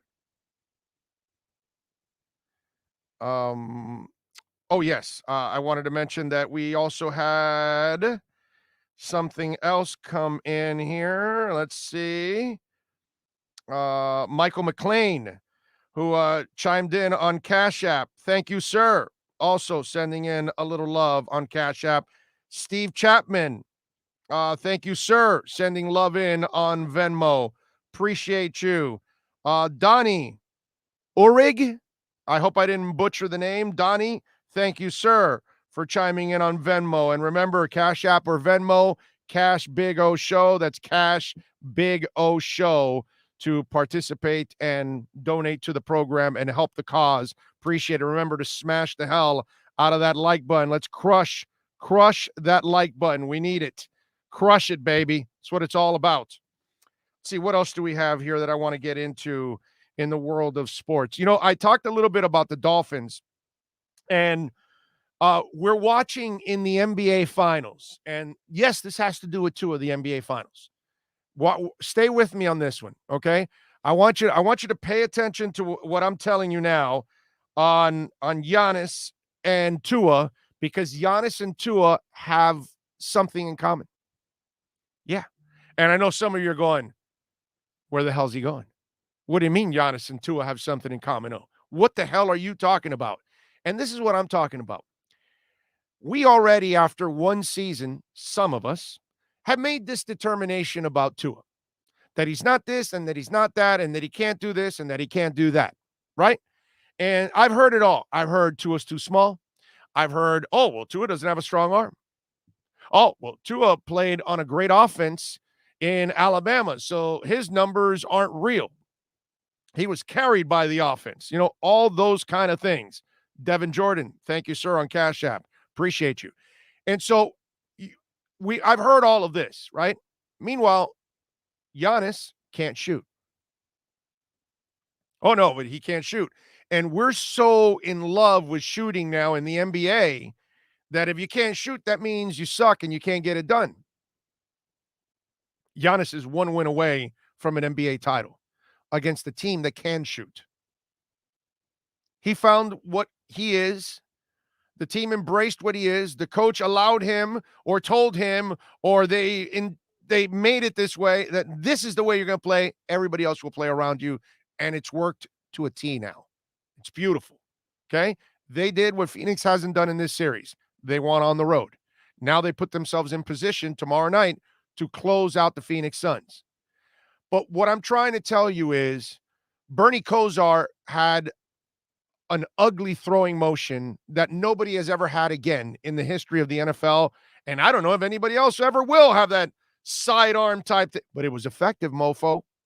He was a damn good quarterback. I'm not telling you he's a Hall of Famer. I'm not telling you Bernie Kosar was one of the greatest, but I'll tell you he was a champion in college and he was a hell of a player in the NFL.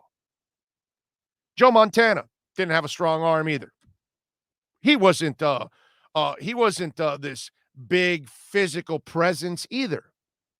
You know, Marino was a big guy compared to Montana. You know, certain guys compared to Montana were way bigger than Montana. Did it stop Montana from winning? Not at all. You know, that's the interesting part, that we kind of paint people into this picture. You know, I remember watching Michael Chang, who was a tennis player back in the day. He cramps up in the French Open. I believe it was the French Open against Yvonne Lendl. For those of you that are young, you have no idea what the hell I'm talking about. For those of you that are older are now remembering this. You thought for sure he was done. He couldn't serve overhand. He was so cramped up. He had to serve it like bouncing it off like that, like most of us do probably on a tennis court. Bouncing it up and pa. And he won.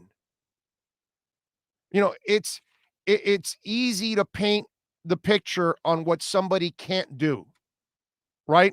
But then we have constant reminders that you can do it, you know, because they tell you, oh, you're too small. Well, we've watched players in this league that were too small succeed in the NFL. So why, oh, you're too short in the NBA, you won't work. Well, don't tell Tyrone Muggsy Bogues that, right? I look at Trae Young. That's a skinny little kid, dude. And look what he's doing in the NBA. We hang on a little too much to talk about what people can't do, and yet we actually don't give them the opportunity to show us whether they can or they can't. We have already made those determinations. And so many times that we've made those determinations, we were wrong. We were wrong. No, Spud Webb can play in the league. Don't tell him that he can't. Oh, no, he can't. No, he can also win the dunk contest, too. Well, How's a 5'7" guy going to win a dunk contest? Well, watch it. You know, we paint some of these athletes and we forget there's a reason why they are what they are. You know, they're great athletes because they have been fighting the odds forever. Jakeem Grant was fighting the odds probably from high school to college and now college to the NFL. And he's turned into one of the great returners in the NFL right now. I know you guys have a bunch of issues with him at receiver. And yes, I don't like the lack of consistency with his hands as a receiver, but I know as a returner, that dude's gold. And he's overcome all kinds of stuff to make it to the league. You know, we do this all the time. Oronde Gadsden, oh, he's too slow. Well, you can't stop him. Sorry. I get it. 80% of the NFL receivers can run backwards faster than Oronde Gadsden can normally. I get it. But guess what? Most of them didn't have his hands in traffic. That's why his gloves and his catch is in Canton. You ever been to Canton? Go to Canton. You'll watch his one-handed grab against the Raiders. It's right there, baby. So everybody can see because it's one of the greatest grabs in the history of the NFL. So don't tell Oronde Gadsden, who's playing for the Portland Fire Blazers, Dragon Blazers, Dragon Fire, whatever the hell that damn Arena League team was, that he can't play in the NFL. Oh, he's slow. He's got 80-year-old man toes. Remember that? Son of a bitch will catch every ball on your head anytime he wants. Clutch mother. I'll take Oronde Gadsden on my team every day of the week and twice on Sundays. Yeah, I want the Marks brothers, of course. But that's a different monster there. Oronde Gadsden was the kind of guy that made any quarterback look good. Just throw it up, baby. I'm coming down with it. Don't tell these people what they can't do. And that's what I hear from the negativity of some of the Dolphins. Well, two of this, two of that, Man, look at all the other positives.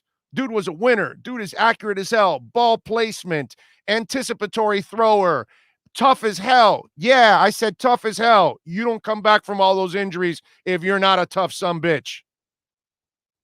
So, you know, to me, I love what Giannis is doing because it kind of reminds us that we cannot continue to paint some of these athletes in a picture because I was one of them too.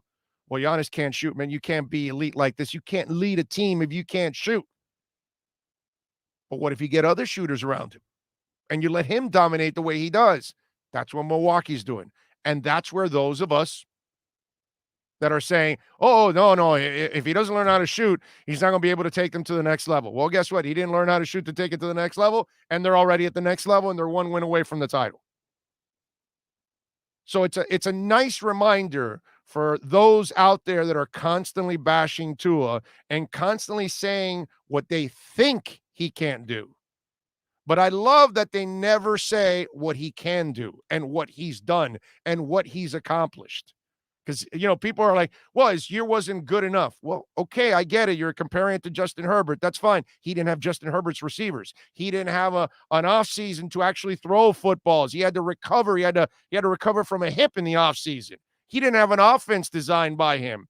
But okay, let's just leave all that out. It's like when I'm talking with my man Omar, and he's not counting the signing bonus for X, but he counts the signing bonus for Byron Jones. That doesn't make sense. You know what I'm saying? So the arguments can't be convenient either. And that's what's happening with Tua. That not enough for saying, well, yeah, no, he's the dude that came off the bench and saved Alabama's ass, right? You do remember that, right? I mean, come on. So I'm glad that Giannis is doing what he's doing because what's going to follow is Tua having a great year for the Miami Dolphins this year. That's what I'm expecting. Okay? That's what I'm expecting. Hour number 2 of the program is next. Hour number 3, of the program is next. Starting in August, longtime Miami Heat insider Ira Winderman joins the Big O Radio Show. Ira will give insight twice a week on your favorite NBA team. Heat fans get the information you crave from one of the best in the business. From weekly appearances to breaking news, join Ira Winderman exclusively on the Big O Show. Found on most platforms.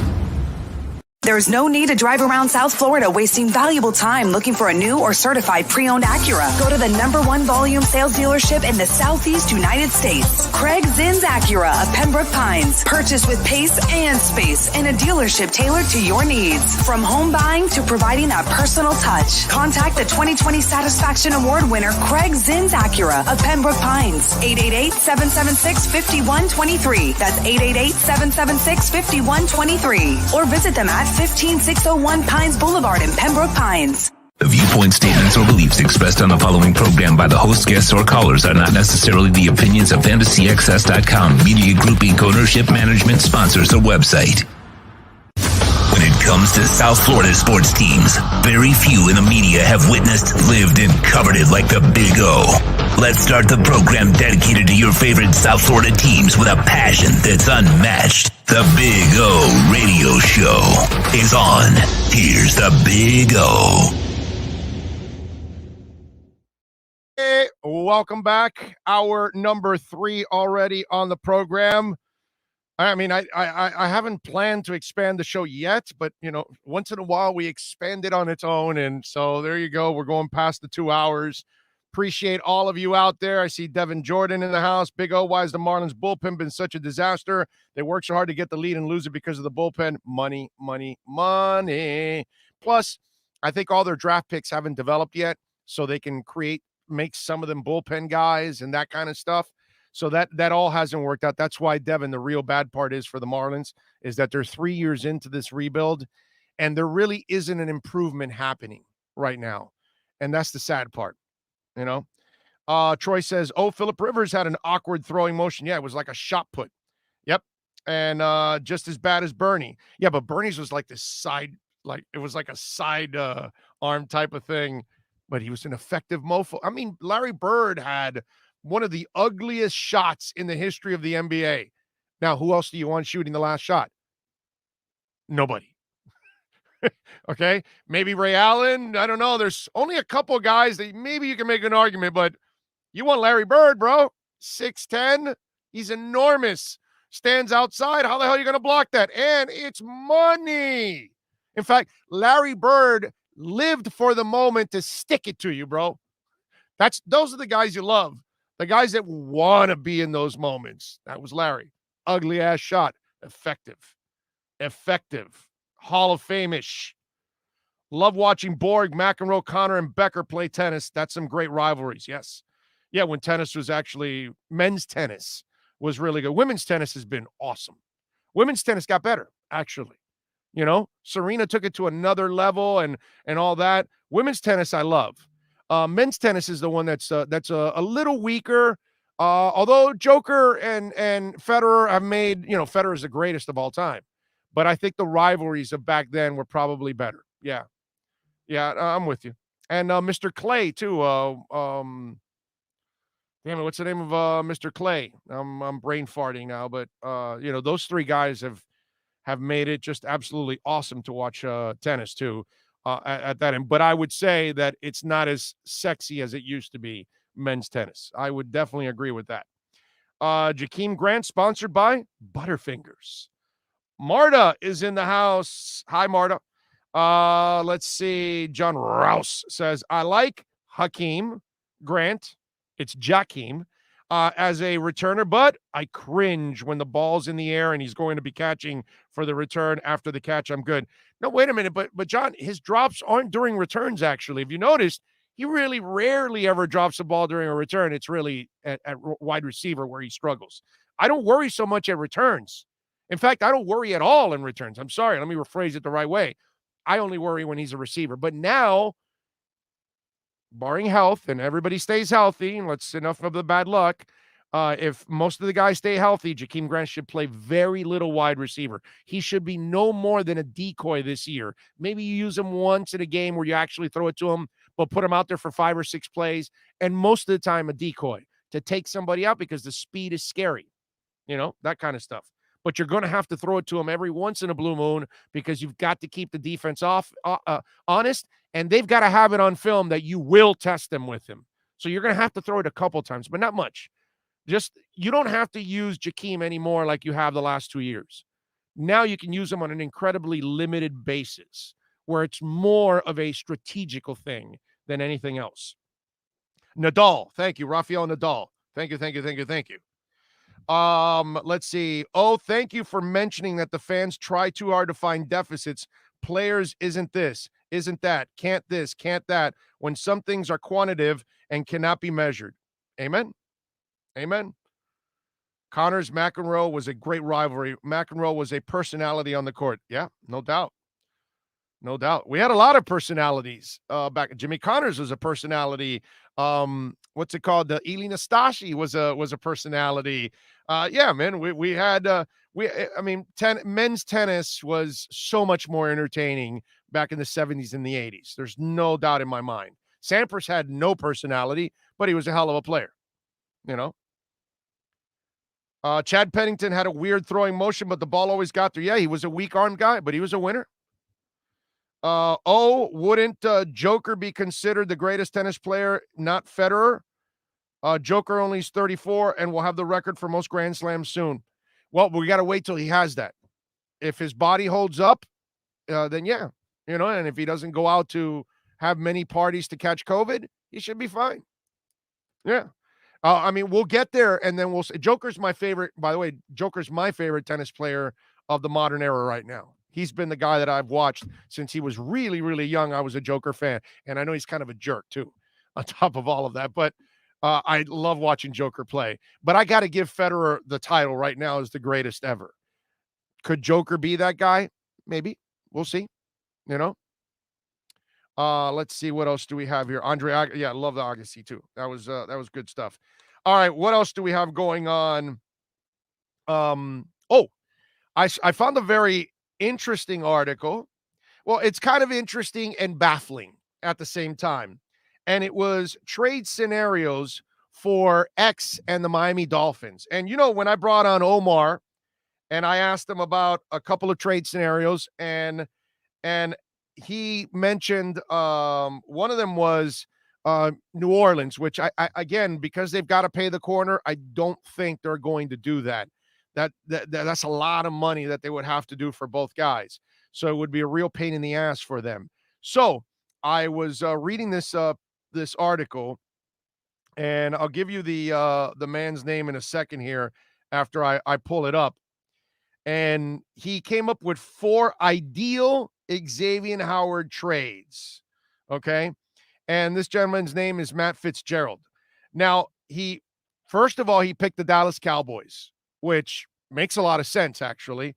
Cowboys, and this is his trade scenario. Dolphins will get a first-round pick and Tony Pollard and a fifth-round pick in 2023. That's interesting, right? I mean, they've got a plethora of backs now, but do you put Tony Pollard in that mix to kind of get it done? And in their case, don't they need Tony Pollard because the other guy is kind of unreliable at times? Ezekiel Elliott had a bad year last year. Does he rebound this year? Because they needed Ezekiel Elliott a lot last year because they had the injury to the quarterback and the dude punked out. I mean, that was embarrassing what Ezekiel did last year. Because for me, he mentally just effed his team. Said, season's over. I'm not trying. He dialed it out, and you could tell all the fumbles and everything that he was not focused on what he had to do because Ezekiel Elliott doesn't fumble that much. He's a tough – look, man, he's a knucklehead. I'm never going to deny that, but on the field, he is a freakish talent. And if he's on and if he's focused and he's playing, he ain't going to be fumbling a lot. That's just not him. He's a tough guy. Tough guy. That's what he's shown me. So they would get X, and Miami would get the first and Pollard, and then a fifth the following year, which is interesting. 2022 first rounder, a 2023 fifth rounder. That's not a bad thing. Obviously, the Cowboys have sucked on defense for a long time, and you're getting your quarterback back, so you should have a good offense. I mean, wasn't the last time that this guy played, didn't he throw for 5,000 yards in a complete season? I think he did. If not, it was the season before or whatever, but Dak has been kicking ass. Dak has been playing really well. So Dak's not your problem. Your problem's been your defense for a long, long time. And then the offensive line is getting, it's getting a little inconsistent sometimes. The Arizona Cardinals, well, they cut Patrick Peterson. They need some help in the secondary. I think Peterson is in Minnesota, if I'm correct. Dolphins would get a 2022 first-round pick, wide receiver Andy Isabella, and a 2023 fourth-round pick, and the Cardinals would get Xavien Howard. Now, this is good, too, because you send them out to the NFC, just like Dallas. You send them out to the NFC.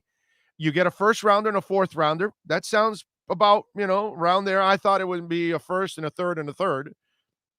But you're getting a player also. Now, here's the problem I have with this. You could throw Tony Pollard in the mix with the Dolphins. Okay. But the wide receivers, Andy Isabella, at this point, Miami doesn't need another wide receiver in this mix. They have way too many wide receivers. They're going to be cutting receivers that will be making other teams when it's all said and done. In fact, if you're pretty healthy midway through preseason, mark this down wherever you want. I wouldn't be surprised if they end up trading a guy for, a seventh-round pick or whatever, one of their back-end receivers, because they're pretty healthy, getting through it, and instead of cutting him, and then he goes out on the open market, and then others they might be able to even trade him for, a seventh or sixth rounder or whatever it is. Or maybe it's conditional, depending on how he plays. It becomes a sixth. If he doesn't or he gets cut, it's a seventh, that kind of crap. So the Cardinals made a lot of sense. Then he puts Raiders. Now, the Raiders are a team that, and I'll get into the Raiders later, but the Raiders, that's actually a trade that makes sense for the Raiders because they desperately need the help, okay? They signed Casey Hayward, but that's not a guy that is that's not X, okay? That's not X on one leg. All right, let's just put it that way. So the Dolphins would get a first-round pick in 2022 and a second-round pick in 2023 for Xavien Howard. The Raiders are desperate. They're in their fourth year of their rebuild. They might end up actually giving that up for a guy like X.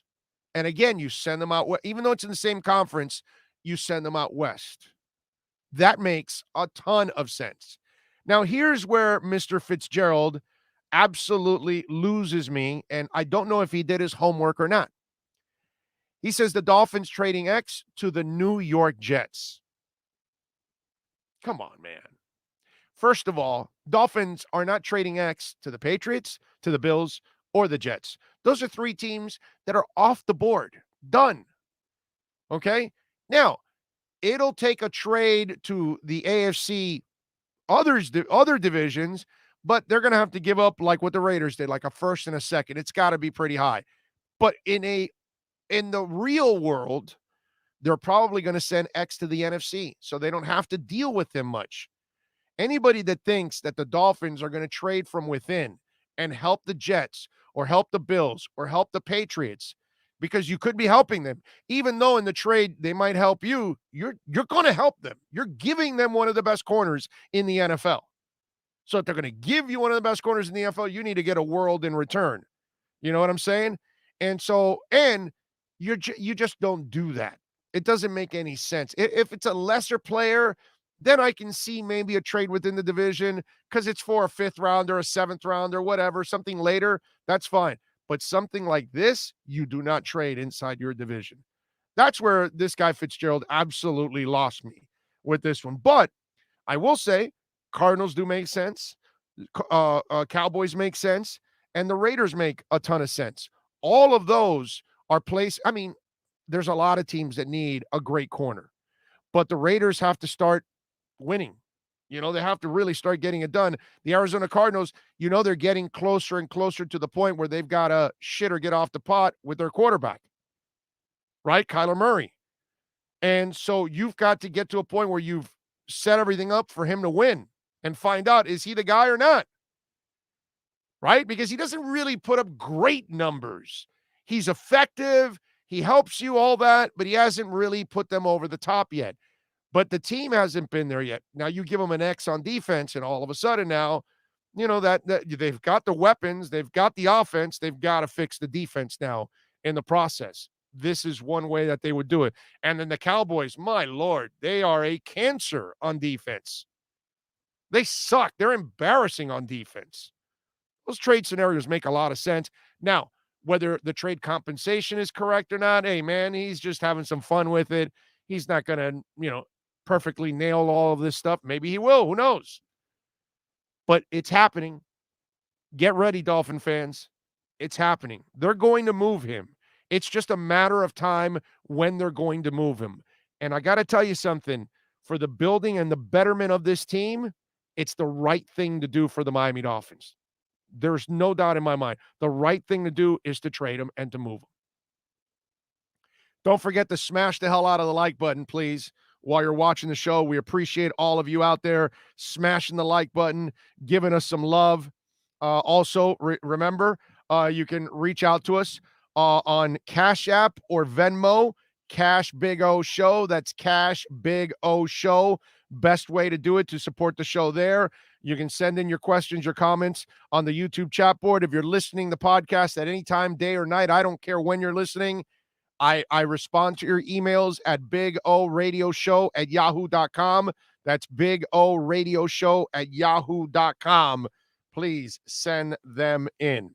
Now, I was just telling you about that trade for the Raiders, that if they would send X to the Raiders, and the Raiders, Mike Mayock was actually, it's kind of funny because Mayock was kind of on the hot seat now, explaining the rationale of them changing all their offensive linemen, because the Raiders had a stout line, right? So they traded away 3 of their 5 starters. Trent Brown, Gabe Jackson, and Rodney Hudson were all moved. So Mike Mayock was responding to the criticism of it and says, I know a lot of people were like, wow, why'd they do that, via the Las Vegas Review-Journal, but I don't feel like we took a step back, and we wouldn't have made these moves if we felt that you could criticize all you want, and I'm talking about the world in general, but I can't tell you how excited I am to watch our new group of players next year. We're committed to what we're doing, and we believe in them. We really believe we got younger, we got more athletic, and we saved a bunch of money. Now, they've made a bunch of mistakes, too, in the cap. They've made a bunch of mistakes in the draft.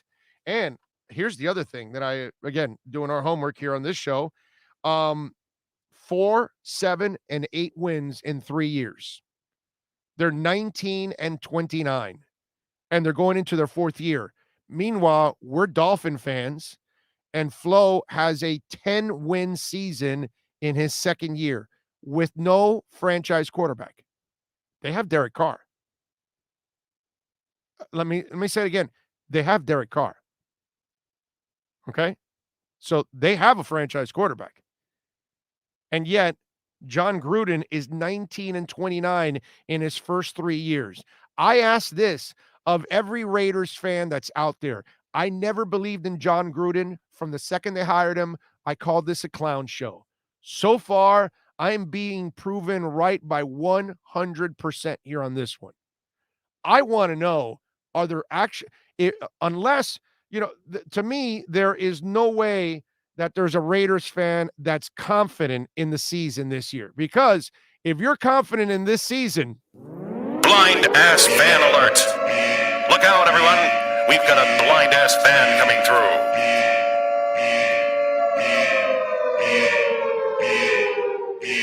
Are you kidding me? Come on. Seriously. I mean, it's a shit show. That's what the Raiders are. How are you convinced? How are you confident? How do you feel good about the Raiders?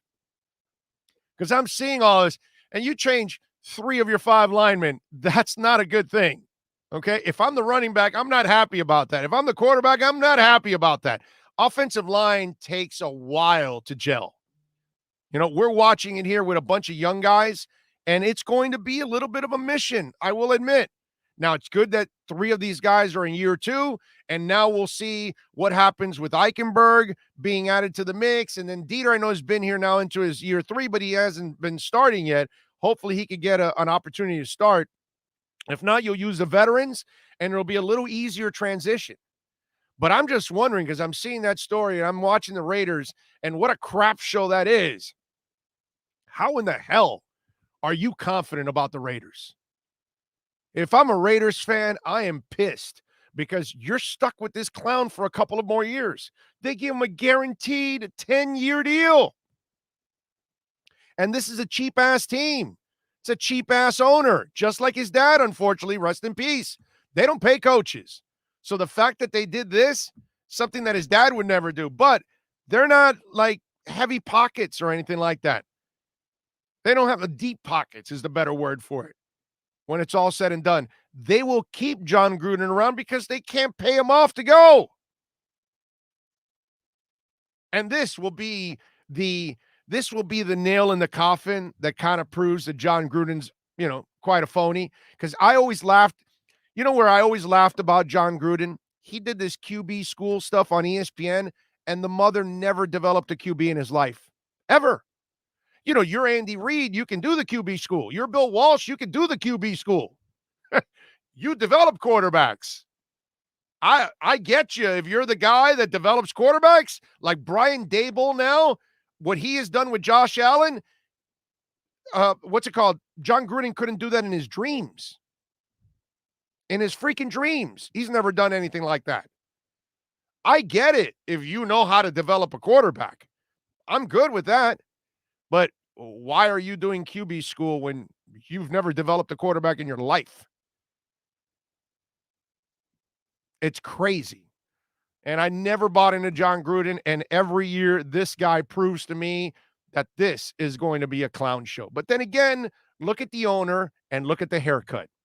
That's all you need to know. All right.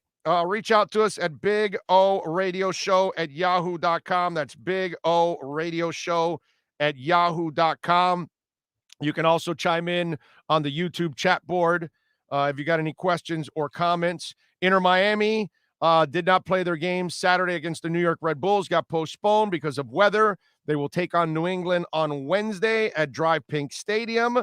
Marlins are back in action tonight. They will take on the Nationals. 7:05 first pitch for that. What else do we have that I wanted to talk a little bit about here? Oh, by the way, did you see at the NBA game, at the finals, did you see who was there dating? Rich Paul is dating Adele. How about that? Adele at an NBA game. It's got to be that she's there with a guy. She doesn't like basketball. She doesn't give a crap about basketball. But how about Rich Paul, dude? Damn. That guy was selling jerseys out of the back of his car. Okay? That's what he was doing for a living. And then, obviously, teams up with his friend LeBron, and he has become the most powerful agent in the NBA pretty much, or one of two, or number one. I don't know. It's right up there. Top three, whatever. I don't know. For argument's sake, I don't really give a rat's ass. But more power to him because he's made one hell of a career out of himself. And LeBron, to his credit, man, got his buddy an opportunity, and his buddy has taken advantage of it. And my man is with it. And she looks good, by the way. Okay, Adele was always a pretty girl, I get it. She was thick, all of that. But now she lost the weight, and she's always pretty. So she looks really good now, man. Divorce, right? You divorce, you break up, you immediately get back on the market. So what do you got to do? You got to get on the treadmill. So you get on the treadmill so you can look better in the new market. And obviously, she's Adele, so she's going to have guys after her anyway. But the way she looks now, she looks fantastic, man. So more power to Rich Paul dating Adele, man. That is awesome. You go from selling jerseys from the back of your car to becoming a powerful NBA agent, and now you're dating Adele. Damn, you're rolling in the deep, as they say. That's for damn sure. Nice job by him, man. Oh, here's the other thing that I wanted to talk about on the show that I found it to be kind of crazy and disappointing and disturbing and so many adjectives. Now, here's where I'm going to be a little bit of a hypocrite.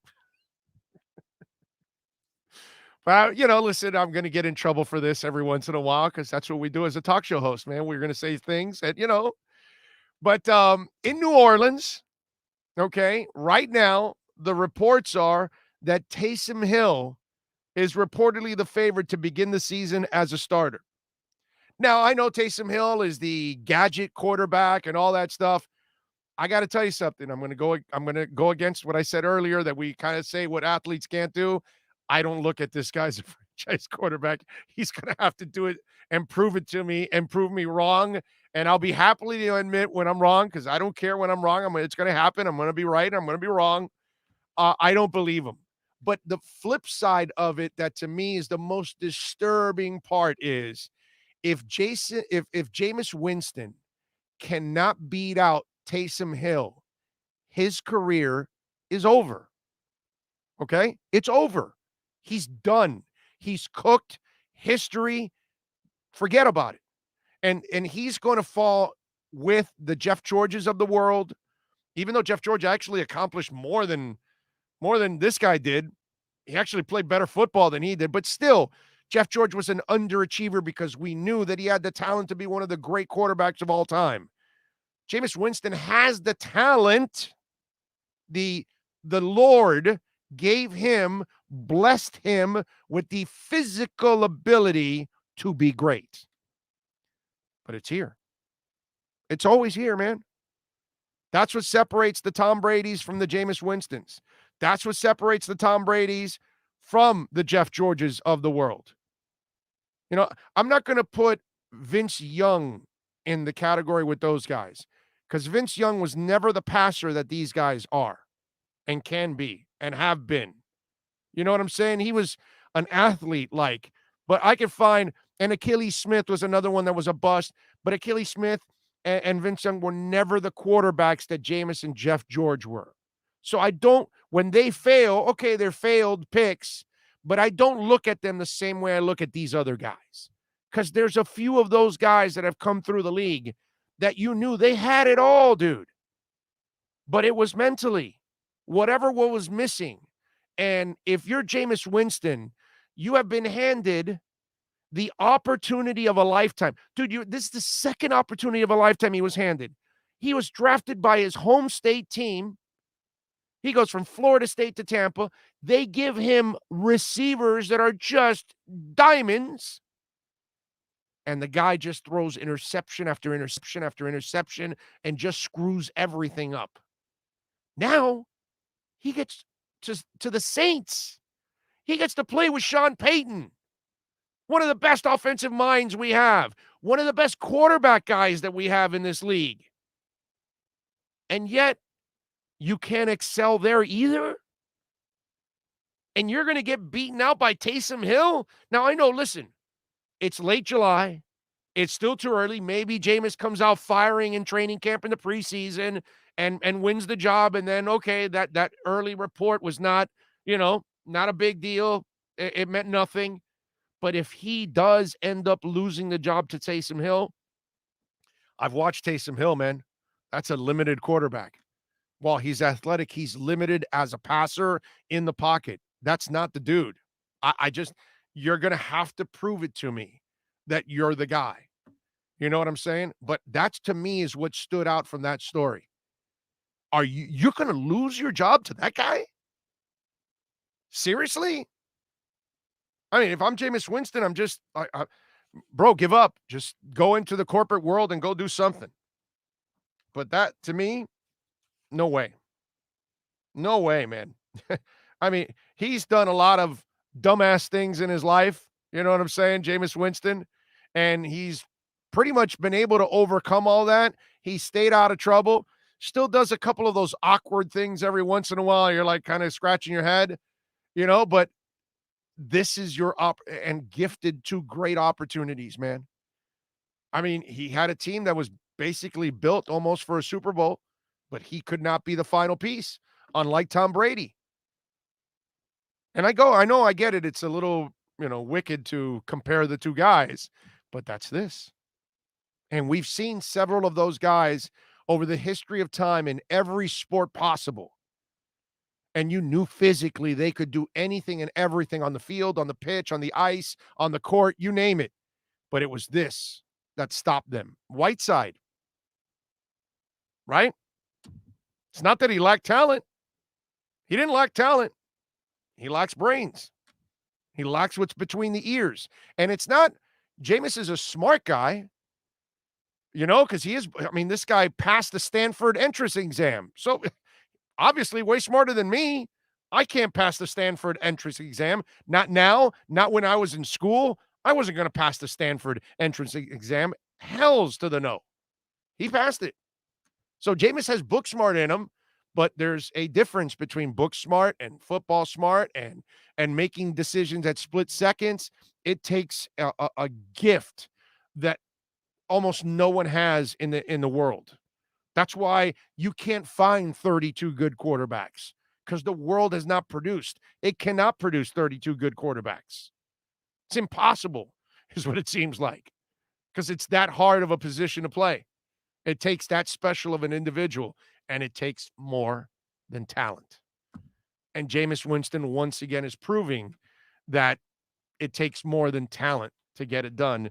If these reports are true, that Taysom Hill already has the inside track, and we have not started training camp yet and the preseason. That's crazy. Okay? That is absolutely nuts. All right. What else do we have here going on? Oh, congratulations to baseball and the Yankees, I believe it was, right? Because they were at Yankee Stadium this weekend, right? Not Red Sox. I forgot now. Great job by the Yankees to even win the series with all the injuries. But the fan that threw the ball at Alex Verdugo, did you guys see that? Some idiot at the Yanks Red Sox game threw a ball at Alex Verdugo, the Red Sox outfielder, and the idiot was then thrown out of the stadium, arrested, thrown out, and he was banned not only from Yankee Stadium, but he was banned from every other stadium in Major League Baseball. My friends, that is awesome. That's the best thing out there. Just because you pay a ticket doesn't give you the right to try to hurt somebody. Just because you bought a ticket doesn't give you the right to get at somebody's family and start talking just some disgusting things out there. Brother, what happened to you suck? What happened to umps you suck? What happened to booze? That's it. Let's keep it simple. You expressed yourself. You suck. You're a bum. It's over. You don't need to talk about the person's mother or family. You don't need to say anything disgusting to the point where it's also gross because of the people that are around you. That doesn't, you have no right to do anything like that. Like the crazy ass bitch at the Miami Heat arena. Crazy bitch with the fingers and all that. And it just, man, get rid of all these losers. And I'm glad that they banned his ass. And I hope that this is what is a part of things to come from here on out, because we have way too many people that feel because they bought a ticket, they have a right to go to an insulting extreme or a disgusting extreme, which is what that guy did. What about if he hits the guy in the head? What about if he busts his jaw? What about if he busts an orbital bone? Then what? I know we can charge him with assault now and maybe, and arrest his ass. That would be nice. And he can face an actual crime now. But it's seriously, dude, you're going to throw a baseball at a person. I mean, did you play baseball? I know I did. Wasn't fun getting hit by a baseball. Okay? So I'm glad. Kudos to the Yankees. Kudos to Major League Baseball. They don't get a lot of things right. They got this one right. That's for damn sure. I'm glad that in fact, they should ban him from every sporting event in the country. Why not? Why not? Why should this guy be allowed in a basketball game? If he's going to act like this at a baseball game, why am I going to allow him in a football game? Why am I going to allow him in a hockey game? Why am I going to allow him in a MLS game? In fact, all these leagues should tie themselves to each other. And when you have a fan act disgusting towards players, then you need to ban that fan from every league in this country. They'll start learning that way. That's part of the problem in our society. It's kind of like what we have to do with our kids nowadays, that we're kind of soft. So our kids are soft, right? Because, of course, you can't look at your kids sideways because then they're going to call protective services on you. Meanwhile, when I was growing up, it's un pescozón, it's getting hit by this, that, and I grew up just fine, dude. I grew up just fine. You know why? Because in the end, most of us with common sense, when we got our asses kicked, we knew we deserved to get our asses kicked. When we got paddled, we knew we deserved to get paddled. That's the difference. We could live with it because we knew we committed the crime. So as Beretta would say, it's now you got to pay the time, right? Don't do the crime if you can't pay the time. But we would pay it. Now it's, I did it, but no, I'm not. No, it's not me. No, I didn't do it. No, it's not my fault. But then you got to, punish them. And then and if you say something wrong to some of these kids, oh my God, their feelings are hurt for the next 30 years. The ultra sensitivity, the bull crap rules and laws that we have in this country, because there isn't enough when it comes to actually paying the price. People don't want to pay the price, and yet they commit the crimes. That's the difference. That's the difference. When we got our asses kicked, we knew why we got our asses kicked, and we had no problem with that. Crazy stuff. Don't forget to smash the hell out of the like button, please. All right? Smash the hell out of that like button.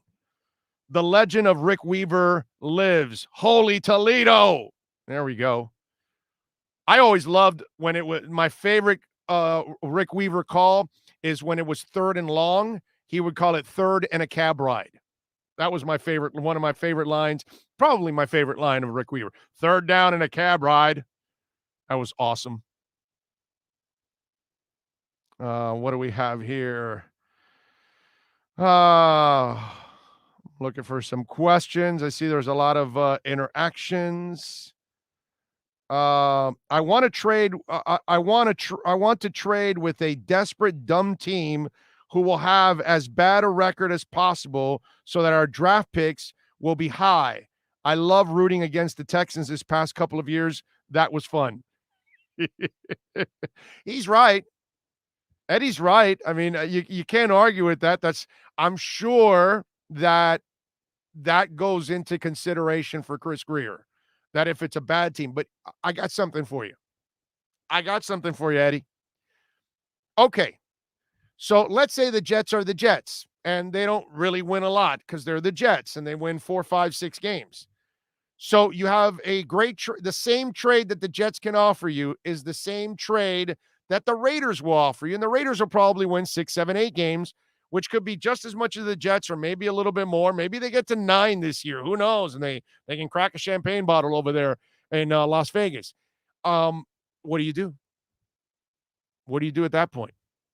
You know what I mean? Actually, if it's the same trade, you go Raiders. But what if the Jets that's how the scenario goes. What if the Jets are the better trade? And yet they probably will have a worse record. Do you trade him in the division, or you take a little less and he goes to Las Vegas? You know what I mean? That might be the case. How about the Cowboys? Maybe they win 8 games, right? And the Jets offer you something. The Jets deal's a little better than the Cowboys, but the Cowboys might win a little bit more than the Jets. What do? You know what I mean? Because the Jets are starting a rookie quarterback. It could be a disaster for the Jets in the first year because it's a rookie quarterback. It's possible. He'll win 3, 4, 5 games. But, the Cowboys will win 7, 8 because that's kind of what they are. They're a 7, 8, 9 win team. That's what they do. What do you do then? That's where this. So I'm sure that there's a little bit of, all right, let's trade him to the worst team who's going to have the worst record the following year. But if it's in our division, then no, we got to trade him out of the division. We got to trade him out of conference. That kind of stuff. So that while you're right in general, but obviously it depends on what scenarios they're facing. You know what I mean? If we trade X to the Jets, he'll blow out both knees and elbow and never play again on his first play of the season. That's just wrong, Eddie. Oh, God. Poor guy. Willie says, the running back thing made me build up an obsession with Duper. LOL. Manuel Garcia says, regardless, it's all about Tua. Yeah, it is. It is. There's no doubt this season is about Tua. We can't argue that. I don't think any of us would argue that. Did you see the 14-year-old Chinese female basketball player. Woman is child is over 7 feet tall. Her name is Zhang Ziyu. So if you have a chance to go check out Zhang Ziyu, she's 14 and she's 7'4". Okay? The videos are ridiculous. They're just, her last game had 42 points, 25 rebounds, and 6 block shots. She looks like Dikembe Mutombo in the middle of a child's game, just no. You know, that it's just it's a joke. Seriously. It's a joke. It's crazy to see what's she's 7'4". She's 14. She's a child in a ginormous body, but she's a child. So she has to play with the other 14-year-olds. And it's women. I mean, not that it wouldn't make a difference if it was boys. Either way, at 7'4", who the hell's going to get your ball, dude? You grab the rebound and it's up, 10 feet tall. She doesn't. I didn't show her dunking yet, but I mean, that's coming, right? She's almost there. 7'4", Zhang Ziyu. She plays for the Xinhua High School, and they've got the video. Go to at overtime on Twitter. Okay, that's the Twitter handle that has it. At overtime is called, and then you'll see the video there, and it will freak you out, man. I mean, 7'4" at 14 years old. I saw it was like, there's no contest here, man. Can't wait to see her in the WNBA. Holy moly. She's going to dominate, man. That is nuts. And thank God, by the way, that nobody got hurt in the Washington Nationals game. They had that shooting outside of the stadium. I was thinking about that. And people were panicking and freaking out. If you saw a lot of the videos. And I think all of us would be doing the same thing. And you don't know to stay. I know that the announcer was saying, hey, it happened outside, stay in the building. But you still don't know if the shooter somehow makes it inside and whatever, and you're freaking out. They ended up opening the exits opposite of where the shooting happened because it was 2 cars that got into a shootout right outside the stadium.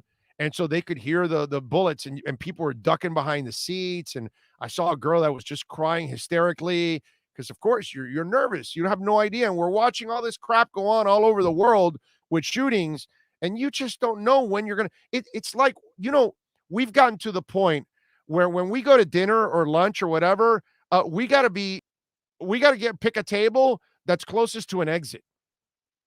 We got to pick a table that, like, if something happens, hey, we could dart out this way. You know what I'm saying? Like, I guess that's what the people do for what is it, dine and dash, right?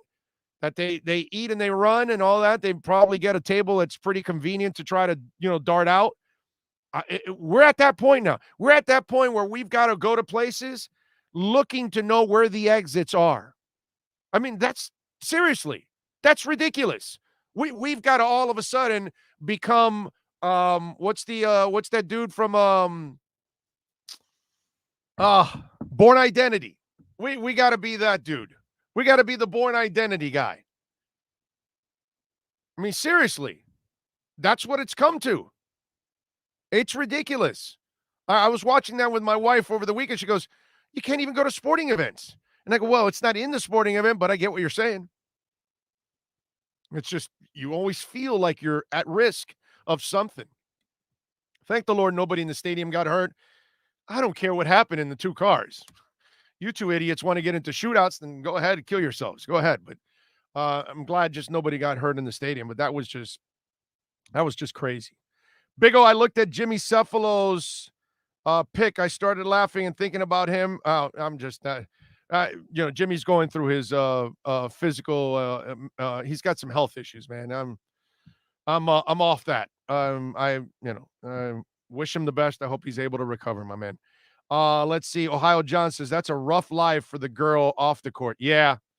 Yeah, it is a rough life. Ohio John, that's such a great point on your part because while we marvel at her size and her freakish nature, and we marvel at maybe the potential that she could be in sports, that, yeah, personally and all the other stuff that goes with it's got to be brutal to be a 7'4" woman, or she's only a girl.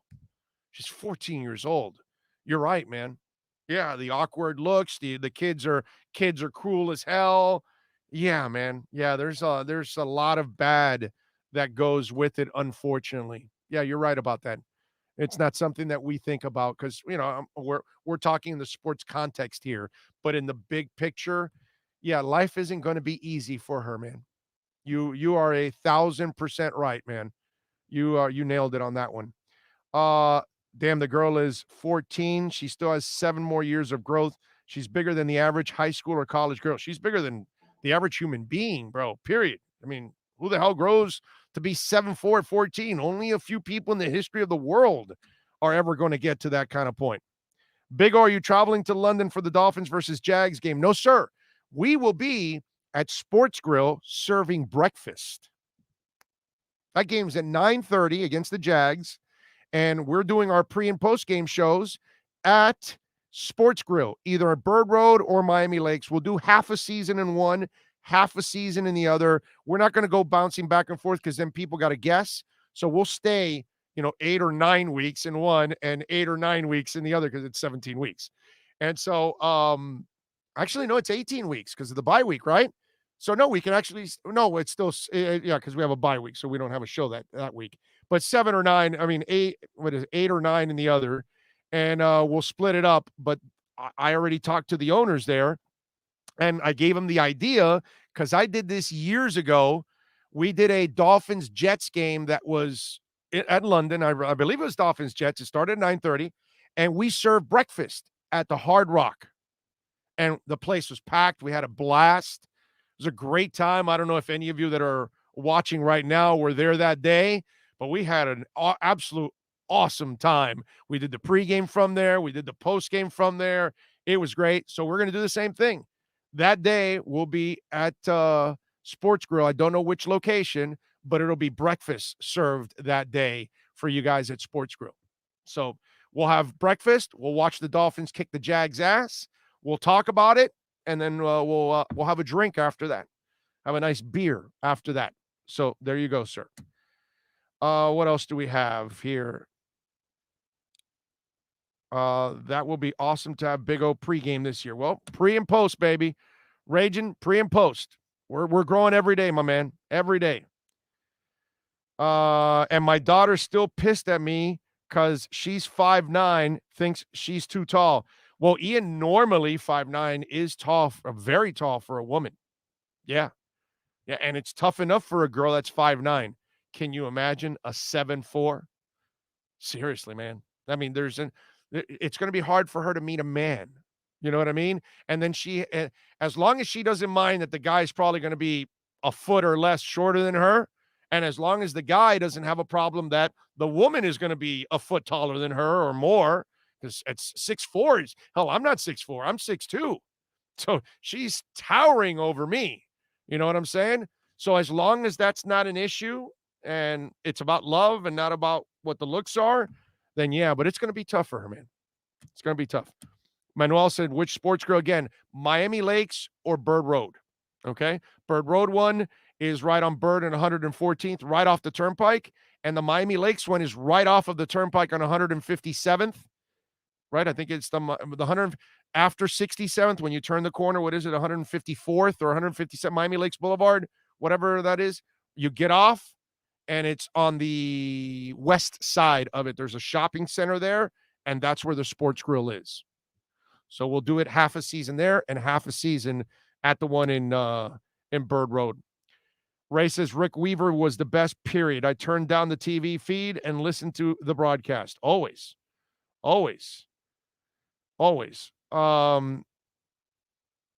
Willie says, seriously, I didn't know Big O. Yeah, dude, he's got some serious health issues. All right.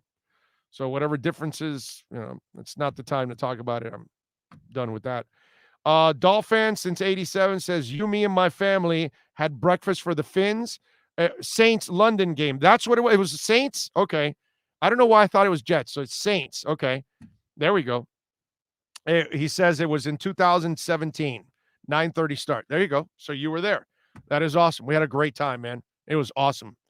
It was awesome. And I'm looking forward to that Jags Dolphins morning game. I think it'll be cool. It's a little different, man. And after the game, we still have a little football left to watch in the afternoon. So we're good. We have our Sunday night. We had a great breakfast. We hung out at Sports Grill. We talked Dolphins. We saw the Dolphins win. They intercept Trevor Lawrence like 6 times in that game. It's beautiful. I can already tell you that 6 times, 6 interceptions for Trevor on that one. That's all. And everybody's going to be asking, Urban, why'd you keep him in the game? Well, that's what it is. He's got to learn. So come on out to Sports Grill this year. That's where we're going to be doing our shows. Appreciate all of you out there as always. All right, we're going to wrap it up. We did nearly 3 hours today, right? I think. What is it? It's 2:55. Yeah, we did 3 hours. I didn't plan on 3 hours. And by the way, I did not do 1, 2, 3, 4 stories. Told you at the beginning of the show, right? That I would be done and I would still have stuff to talk about, but I'll save it for tomorrow and it'll roll over. We'll have some guests tomorrow. Matt Verderam is going to join us, NFL Insider. He's going to join us, so we'll have some fun with him. I got another guest that I'm waiting to hear back to add. Manny Navarro is pushed back from tomorrow to Wednesday because he's traveling to the ACC. So we'll get him tomorrow at some time. Wednesday, I'm sorry. The time is not exactly set yet because he's got to know his schedule. So I will adjust with our guys here. And for those of you that don't know, Ira Winderman starts in August. Okay. Twice a week as our insider, right when free agency starts. So it doesn't get any better than that. Kyle Krabs starts with us in August. Okay. He'll join us every Wednesday. Ira's twice a week. Krabs is once a week on Wednesdays, and hopefully within the next day or two here, we'll have another announcement of another big feature we're adding exclusively to our show. So we will continue to grow here, and thank you all out there for supporting us, for downloading, for watching. Please smash the like button, whether you're listening to the podcast, whether you're watching on YouTube, whatever it is, please smash the like button. Of course, you can support us through Venmo and Cash App, Cash Big O Show. That's Cash Big O Show. Appreciate all of you out there. As always, if you ever have a question, a concern, a comment, you name it, send it to me. Big O Radio Show at yahoo.com. That's Big O Radio Show at yahoo.com. We will see you tomorrow, same time, same place, same bat channel. Starting in August, longtime Miami Heat insider Ira Winderman joins the Big O Radio Show. Ira will give insight twice a week on your favorite NBA team. Heat fans get the information you crave from one of the best in the business. From weekly appearances to breaking news, join Ira Winderman exclusively on the Big O Show. Found on most platforms.